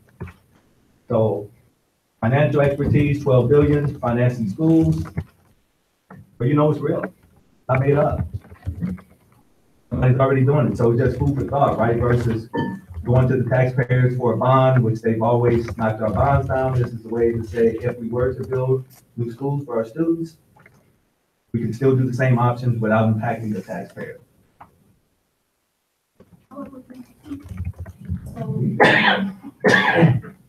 Let's go. Mr. Taylor, so, the expense that we are paying to actually run our buildings will go towards our lease payments, like when we pay for utilities and to run the buildings, we can actually use that money to pay for the lease. Right, you would pay for the lease. Okay, when you do a bond, for example, say if you got a bond for, I'm just guessing, $1 million. You gotta pay a monthly or whatever for your bond, you got monthly payments. You would do the same thing for the lease. Those monthly payments, when I went and looked at even Canada does this too. They build buildings and lease them out for schools. California's doing it because this is cheaper than doing a bond. And so you don't do the maintenance or anything like that, right? You pay the electrical and stuff like that, because it's like Walgreens. Walgreens does not own any buildings. Walgreens leases buildings. So companies build a building for Walgreens and they lease it. Yes, ma'am. But we would still have all the buildings that we have. You would sell them. We would try, just like the buildings we have up. Also, we would have maintenance, we would have insurance. It's not like all the schools that we have open or closed now will disappear. So there is a cost. We need to keep that in mind. Well, so it's like anything, right? Here's a cost. So GMB gave us a cost estimate of $110 million, right? They can build a school system cheaper than $110 million. So either way, we had a cost of what we had to spend if we were gonna build a one-station facility. But your cost occurrence is cheaper because everybody else is doing it. They're doing it for a reason. Because of bonding. So if you research it, you'll see a lot of them are saying, hey, we can't afford it. There's one community, the taxpayers say, we know they were not gonna give us a bond. The board voted to lease the buildings. They sold the other properties, but they already had property like us, and they have a new school system. That's an idea, food for thought. In the reality of the situation, and the facts and figures are there for you to see. At Benton Harbor High School, in the next 2 to 3 years, you're gonna have to invest $2 to $3 million in the heating system, because what we have is just not going to survive. And the same as the other buildings. On the cost side of keeping the facility up to snuff, is more than what the buildings are worth. I'm not disagreeing, I just don't see how. Well, you have to be, and this motion is just a feasibility study to see. You might be surprised. I would like to see if we can demolition some of the buildings. I know it's like on campus that was encouraged or whatever, but how much would it cost to like just tear down some of the buildings and then like if we could do like, I don't know, how does that work? If we can have this built on our existing areas, what might cost us money, you know what I'm saying? And build the schools there and lease them that way. See if that would be cheaper. What would you do in the high school? You can't tear it down. Yeah. Redo it. Well, so I was looking at Battle Creek. If you go, Bathrooms are awkward. so there's a website, and it has all of the architectural firms, like G&B's on it too, that build schools in the state of Michigan, every state. And they show you the schools they've done. For example, Battle Creek, it was Lakeview Central, cost over $100 and some million, 120 to redo their whole high school without knocking it down. So that was just the high school, right? Not the other schools. Then they have some schools where elementaries they built for 27 million, 20 million, right? So they show you exactly what they built. And I think in this state, we have 10 to 12 providers of building schools. Right, because we sell our land faster than we will our buildings.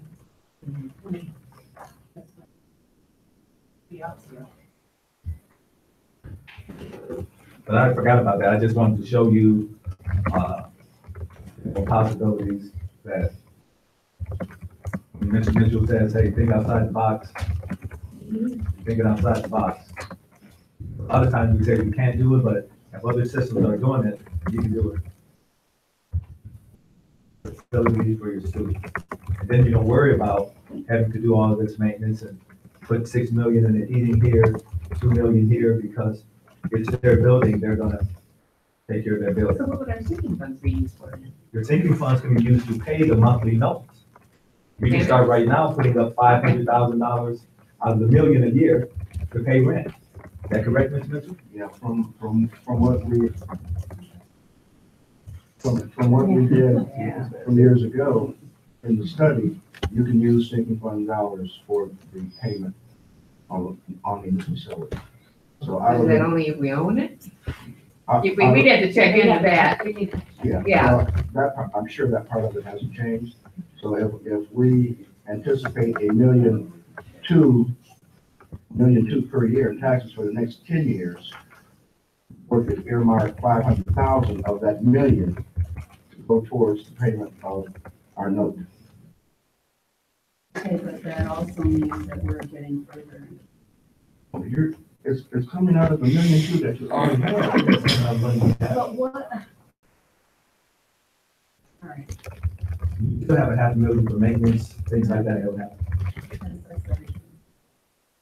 The figures, we really need to know what the bottom line is, what is.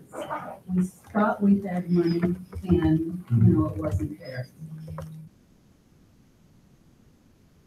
You, for example, were to lease, then you won't keep incurring that on maintenance. Now then you got landlord problems.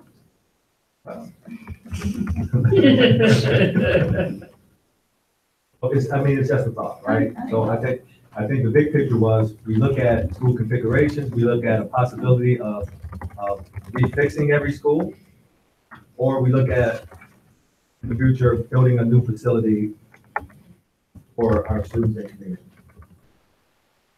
And it could be one campus. So if you guys could go out to Gold Lake, look at Gold Lake online, that's one campus they built. The one campus has all grade levels on that campus, and they're one of the top-notch schools in the country. And when we go there, when we take our students there, they say, man, look at this school. Like, it's just Taj Mahal. Yeah. Well, this one, you like, I think a little better.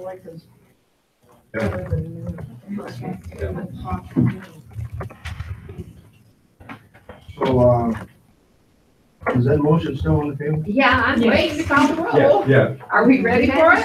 Yeah, I'm too talking. You have questions yet? Nope, that's okay, all the questions. Ms. Seats, do you want me to call the roll on this?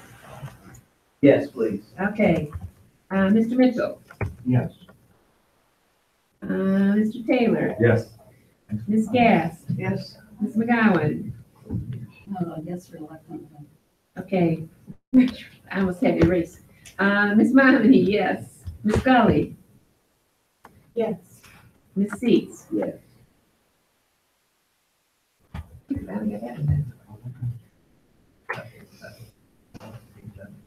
Okay, next item on the agenda.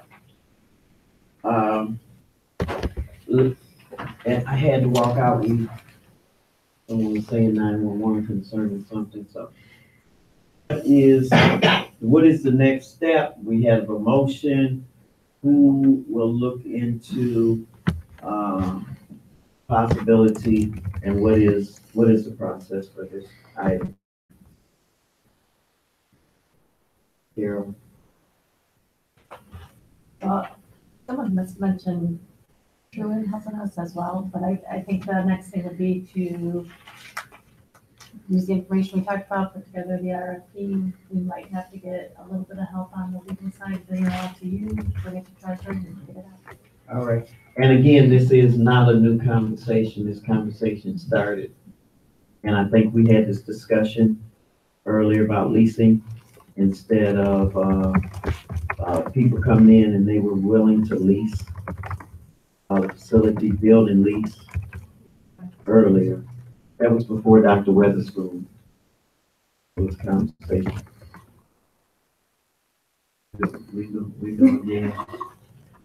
We just had the discussion. We talked about it. So I think it is possible. And sinking fund can be used for to pay towards a lease. So that's all been, I think it was a conversation when we were talking about buying versus leasing or building when it first came up. So there had been some discussion. So it is not, I think a bigger issue, and most districts are leaning in that direction. So, and then that can be verified through Truman or whoever. So, next item is creative planning and intergovernmental relations team. And so the only reason why I said intergovernmental, because we talk about the city, we talk about Benton Township, and we have our properties there. And that can just be notifying them, bringing them to the table, hey, we're gonna open the school up, we're gonna do this or that, and having everyone on the team. So the first goal, and this is just a goal I wrote. It could be build or create space for students and programs to meet the school enrollment needs. That's our real estate plan, right? That's new schools, that's taking these buildings, right, separating them. So build, create space for students and programs to meet the school enrollment needs. Second, will be to modernize the older schools on a systematic schedule. So if we can't build or lease a school, right? We take the schools we're in, we create a schedule to start our modernization because we know we got to stay there. All right, next you provide funding for maintenance and systems renovation, sinking funds. Implement an integrated instructional technology program. We got to make sure our tech stuff is on point, right? Got to make sure these buildings run faster, not like it was at Dream, right? Implement an integrated provide for the systematic replacement of equipment and materials. So if we know we got to replace equipment, we look and say, just like cities and counties do, within 2 years, 3 years, we know we got to get a new vehicle, right? We know we got to get a new printer. Let's write it down and project it and develop a long-range facility plan that's fiscally responsibility. That's it. That's just food for thought for some of the things that we should be doing as a district to make sure we're managing costs for each building, right? And we're not just going to throw everything at, well, we know we're going to have to throw it at the high school, right? For heating and stuff like that. But, and maybe that's the first building that's systematic, where we got to throw more money into it in order to keep the longevity of our students right now until we build a school. That's it. Any questions? Comments? Okay. Good job, Mr. Chairman. Well, thank you. I just wanted to bring something that just makes us think, right? Because when we suspended the plan, now we can go back and look at it and define it right now, whatever that may be.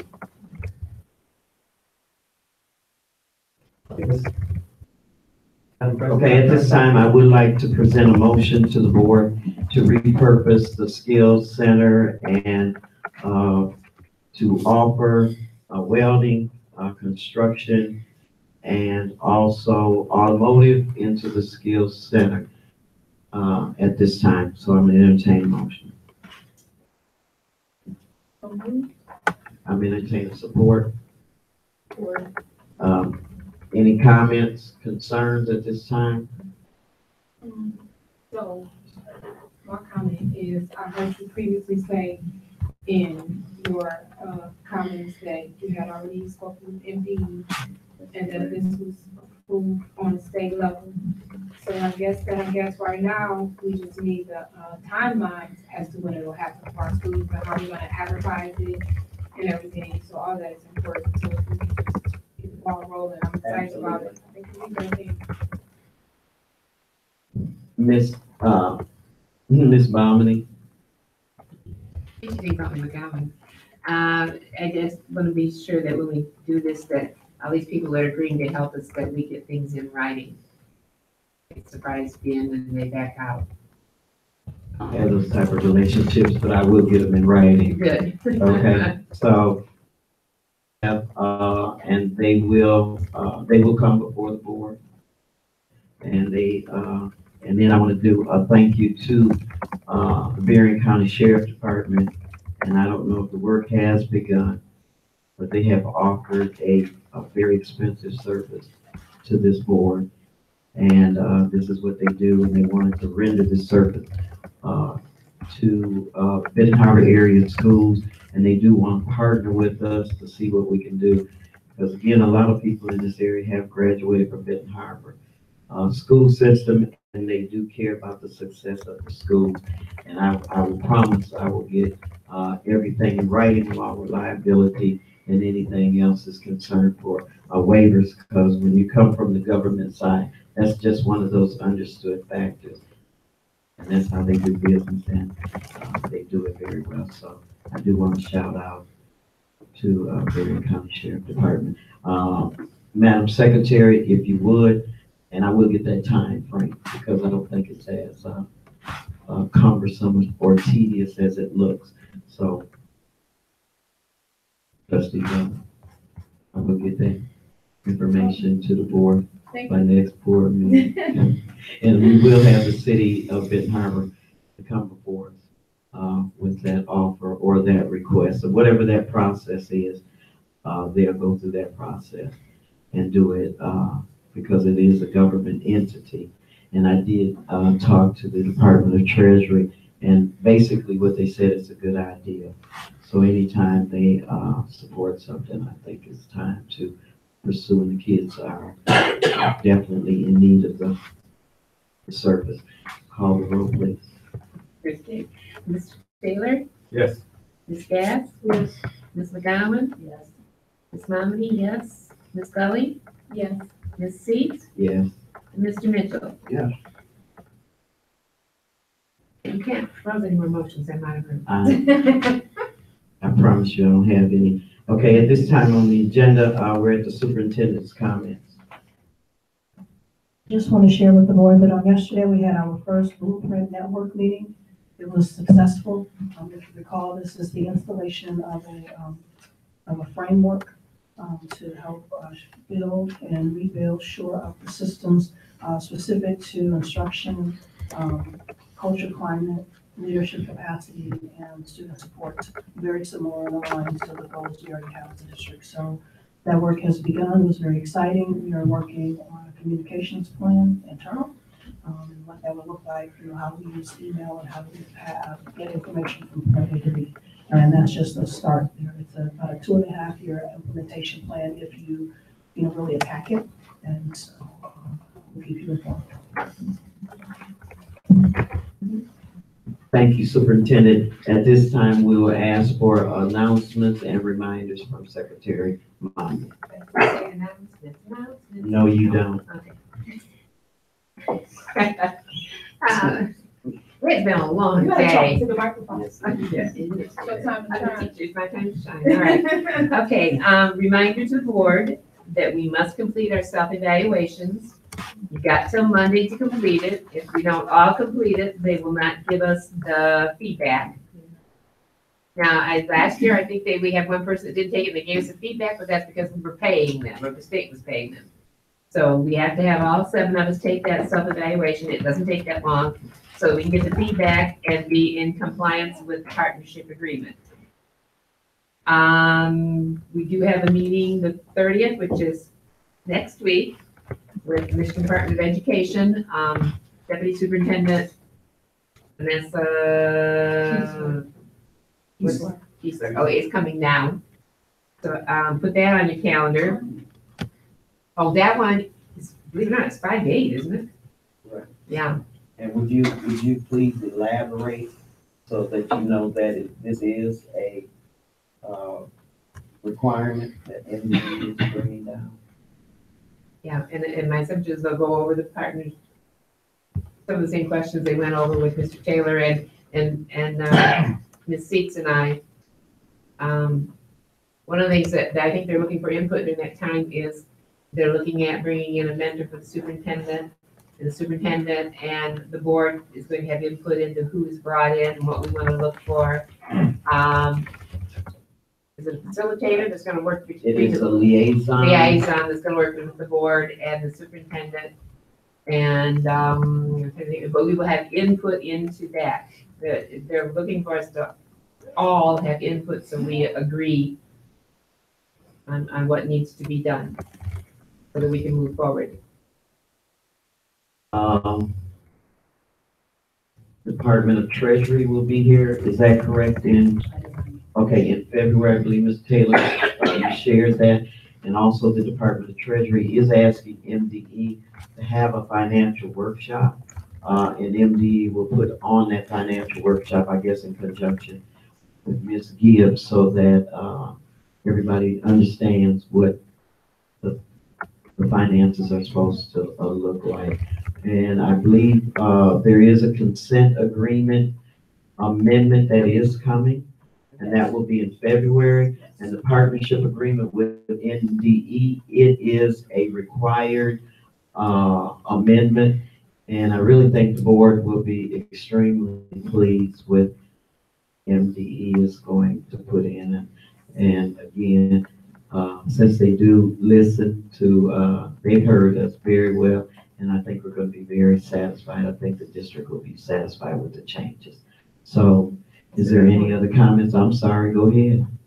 Okay, and then in the partnership agreement, one of the things we have to do is the detailed set of procedural documents outlining the roles and responsibilities of the school board members, district leadership, and partnership agreement partners related to common business of the school business. Yeah, we have to write that. Myself and Ms. Gully are going to work on that since it had not been done. It is almost 3/4. Yeah, So, and Dr. thank you. Teasley sent a sample of some things that could be done. Okay. And I If went you online and share got that. some other ideas of things that we might want to put in that. But we do need to, whether Ms. Seats and Ms. Gully would like to do that, or would the whole board like to do it? I mean, I think if we do it and bring it back, because since it's Yeah. overdue, I think, I mean overdue, has been over, whatever. I think if we looked at it, Ms. Gully likes looking at policies and procedures. I worked Yes, very she did a nice diligently. job of that before, Yes, she yes. did. Yeah. Thank you. Now I think I'm done. Any more comments or any more reminders? Is this for our board comment time? It was, the agenda's being changed, and so, yes, absolutely, because other is not on here. Yeah, It is, it's not there. okay, I shut down a few ago, or whatever. So other, yes, sir, if we want to start. After hearing the students this evening, on that counseling position, one of the reasons I voted no at the regular meeting was because I didn't even know we had that type of position within the district. You know, and I don't know how many of you knew that this person was even there. Was their salary a part of our financial operating plan They are already? not our staff. So this is a position that was funded through the Promise Foundation and MCAN that was put into place 3 years ago through former superintendent at the high school. So that's not been on the Benton Harbor budget, nor is that a Benton Harbor employee serving in that role as of currently. But at the end of this year, the Promise Foundation had said they were no longer funded, which is why we came to the board to ask if the board would fund it so we could keep the position. So we still have time to revisit this prior to June. Well, MCAN had a window, and so we'll have to go back, and because that was, I mean, the board could, yes, just flat out pay everything, which was about $45,000. MCAN's grant offer, I'm hopeful that they would still have it, but I don't want to say that for sure. Okay, because that brought to my attention, the counseling service at the high school that we currently have. How many counselors do we have? What is their role currently? So there are 2 counselors at the high school currently. And so their role, from what I have seen, has been specific to schedules and working with, students around. There is some work done, with college and career, but the focus is on the counseling side and support to students and the scheduling concerns. And Ms. Robinson, you may want to speak to that because of your work with them. Most of it is, like Dr. Walker said, it's for counseling or schedules. They also work with testing. They work a lot with one-on-one with students. They do guide students with some in some areas, and it could be personal things that they also come to see them with. So outside of the behavior interventionists, they might have a relationship with those students. So they schedule times with students or students to come in and set the time, and those students will come and see them personally. We're talking about the 2 counselors that are currently at. Because one young man said that he had trouble all year trying to just get in to see the counselor. So, I'm done. Mr. Taylor. Oh, I was just gonna comment on that, because if we go to any other school system, the counselors help them with those items. They don't bring in extra people. So that just don't even make sense to me. I never heard of something so foolish. In Harbor High School, I walked in there, I said, I'm going to the American College for Applied Arts. She said, Joseph, let me help you fill this out. I didn't need help on the FASTA because I already had siblings that were in college, so they helped me fill that out. They also helped me with fees and everything else, and this was back in 1987. So how does a counselor now, when he mentioned the one counselor's name, I had the same issue with my son. So we gotta look back, and my son is 27. We gotta look back at what people are doing. Are they doing their jobs or not? Because your job is to counsel students. You should have college workbooks in there, whatever, all that stuff on the wall. That's how it is in an office. So that's it for me tonight. Well, I would probably like to see a little bit more information, but as you know, I did vote to support this position because I will tell you that, as you said, Mr. Taylor, you had siblings that helped you, but as you very well know, probably every single student who goes through here is going to be looking for financial aid. There are a million issues around filling out these forms today that are way more complicated than they were back when my kids are your age, when I was helping them. And, you know, I knew what I was doing. So I think that there certainly is some value here. And yes, it would be nice to have a little bit more information, but just, and I will tell you, when I did some volunteer work in the high school a few years ago, I did work as a volunteer helping some students with these kinds of issues. And it can be very, very time consuming. And because you've got to get information from parents, and that's hard, and convincing parents it's okay to really provide this information. So for the BHAS, so I think that there's some value here. Yeah, I'm gonna piggyback on Mr. Taylor's comments. I agree with him. You know, we've got two counselors, what are they doing? We also have all these other intervention people. We also have all these other, I don't know what their titles are, that are supposed to be working with our students at the high school. And, you know, we need to look at their job descriptions. What are they doing?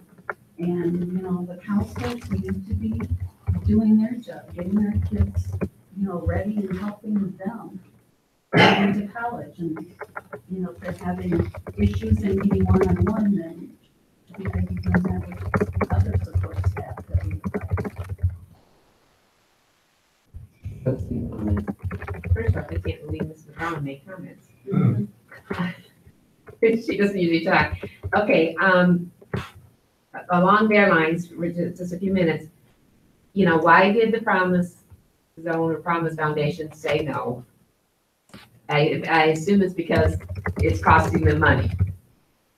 And my concern is money. And we keep adding positions and adding expenses, but I don't see us cutting anything to pay for the stuff that we keep adding. So we need to take a look at that. I'm not opposed to the position.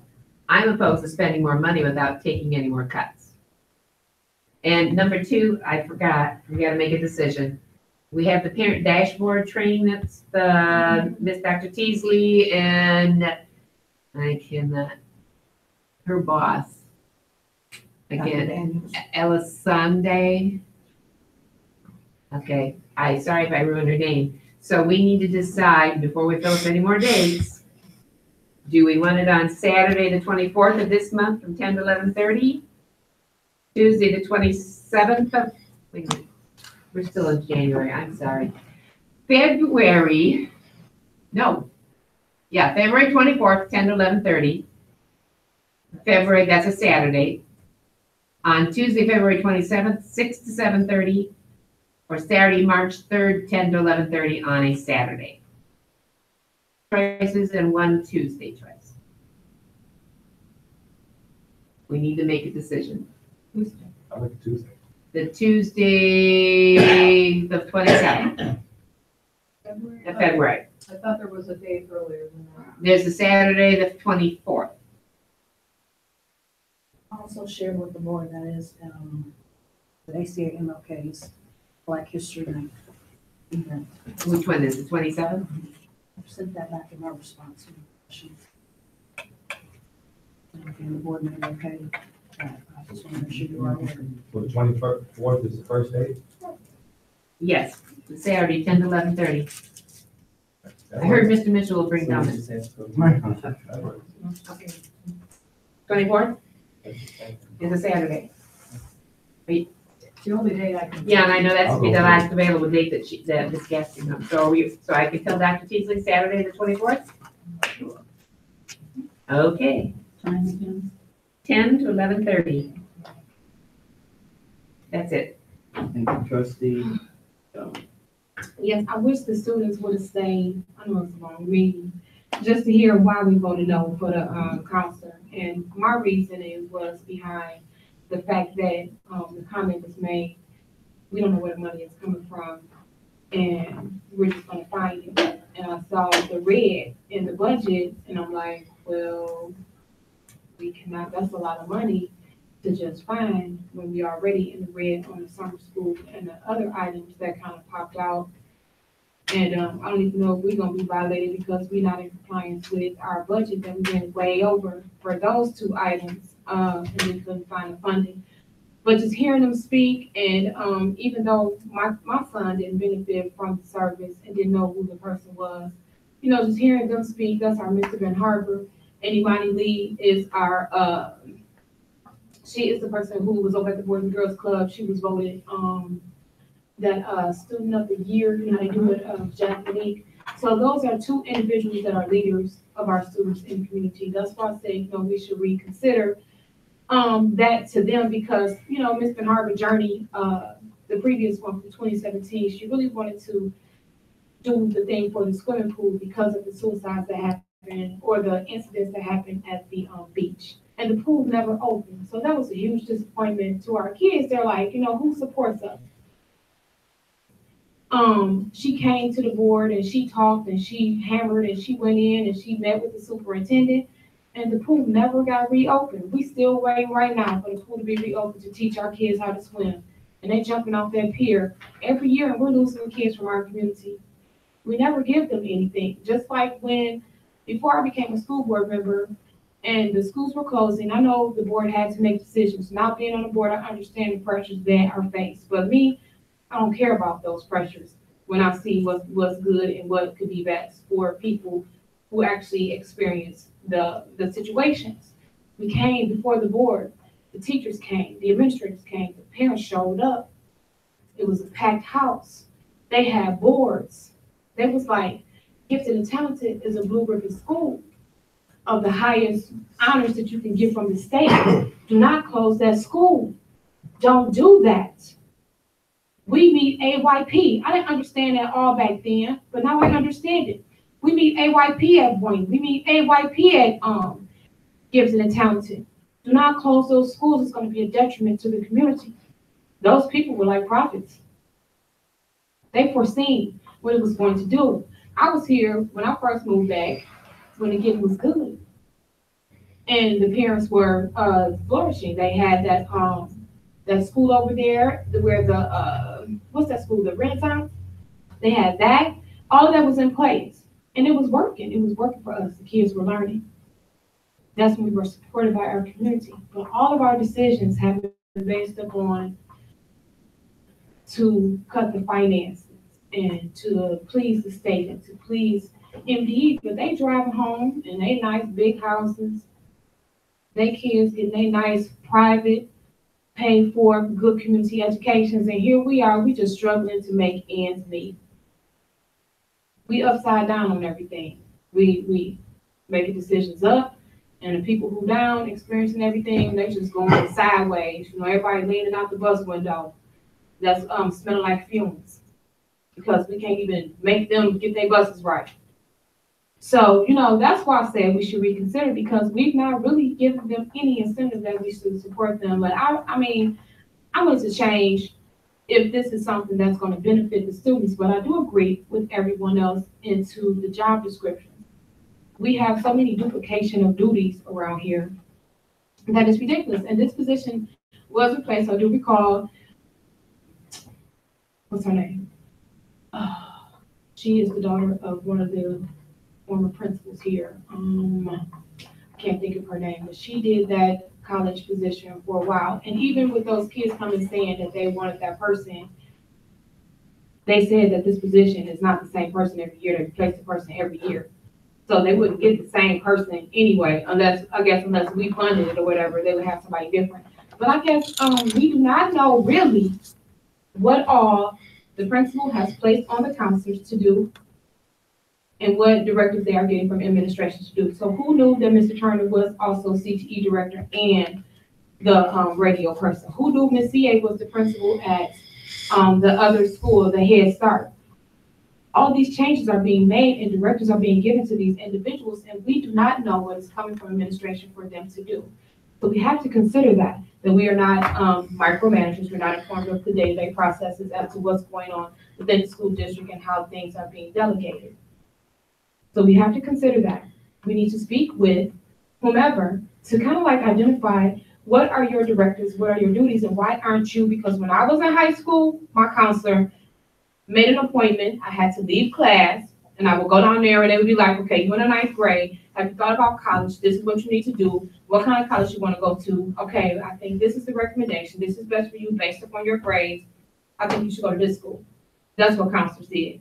I didn't know we had therapists / counselors / I don't know, personal advisors. So it's all confusing to me because the whole concept of when I was in school has changed. I know the math changed. I know the curriculum changed. I know you got to chart out a fraction instead of just solving it and just doing like the common denominator. You can't do that no more. You got to do all this extra stuff, you know.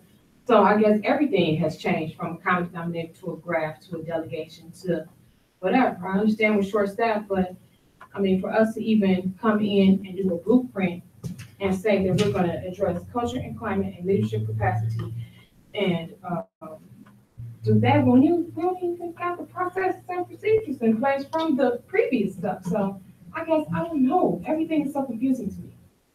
But I think that where it starts with us, needs to start with our children and supporting them and supporting what they feel is beneficial to them, especially those two, they're student leaders. All right.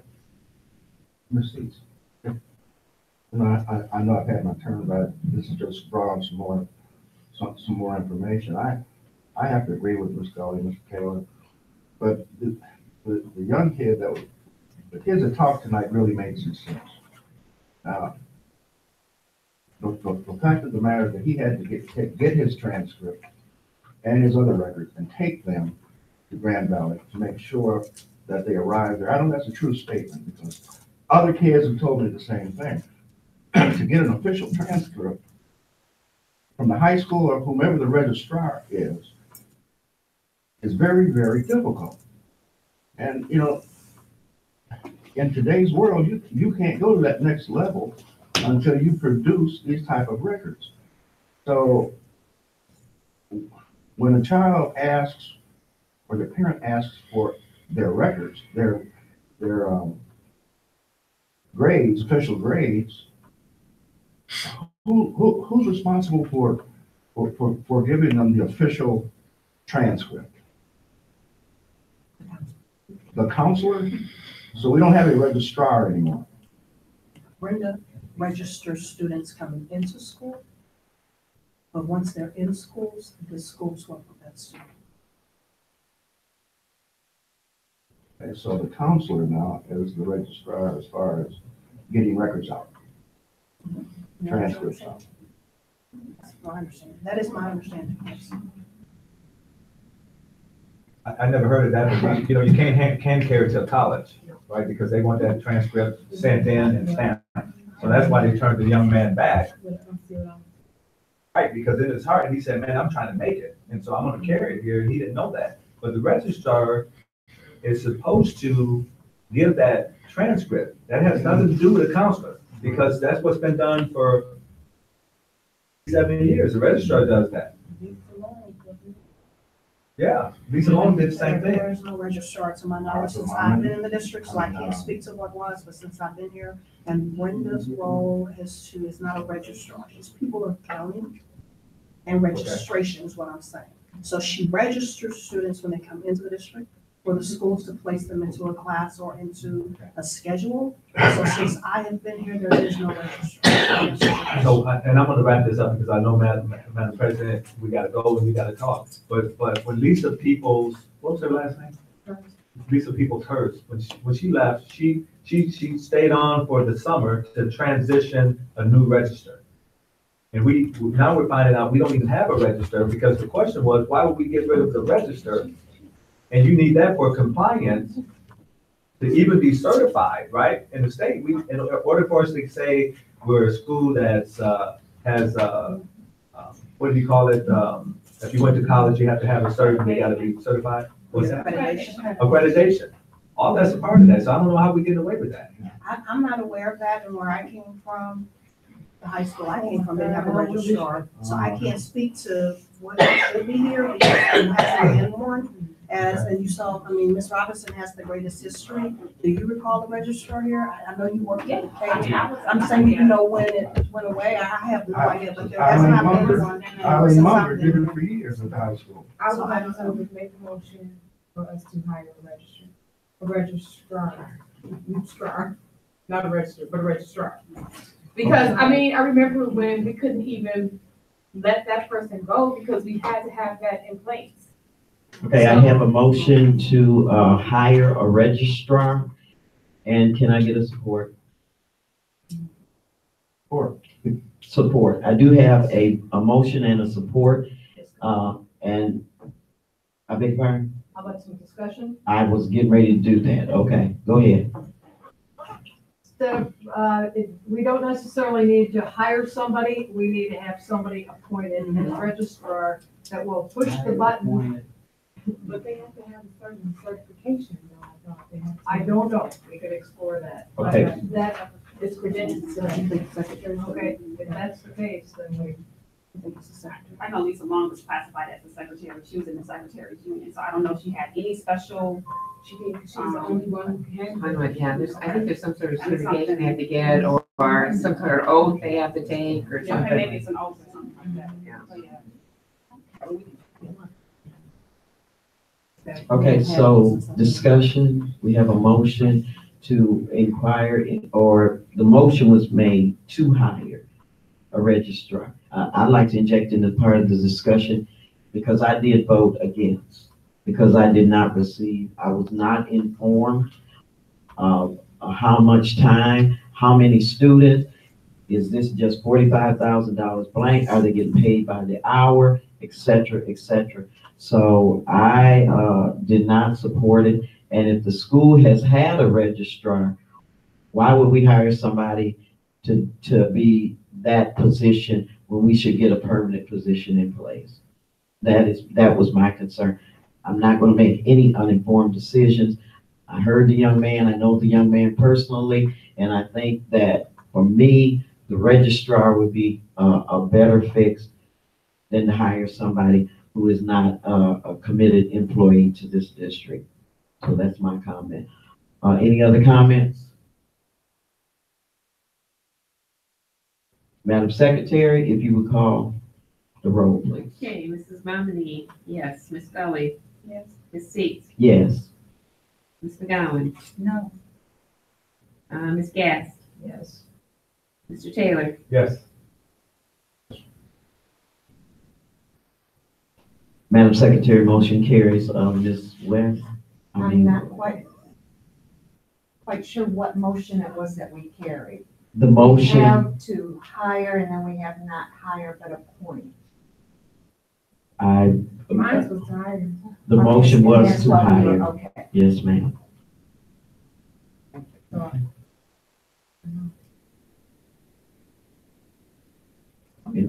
Okay. Any more discussion? Okay, if all minds are clear, I would entertain a motion to adjourn. Support. Motion to adjourn and support. Madam Secretary, please call the roll. Ms. Gass? Yes. Ms. McGowan? Ms. Momini, yes. Ms. Scully? Yes. Ms. Seats? Yes. Mr. Taylor? Yes. And Mr. Mitchell? Yeah. I don't know when everyone's known that.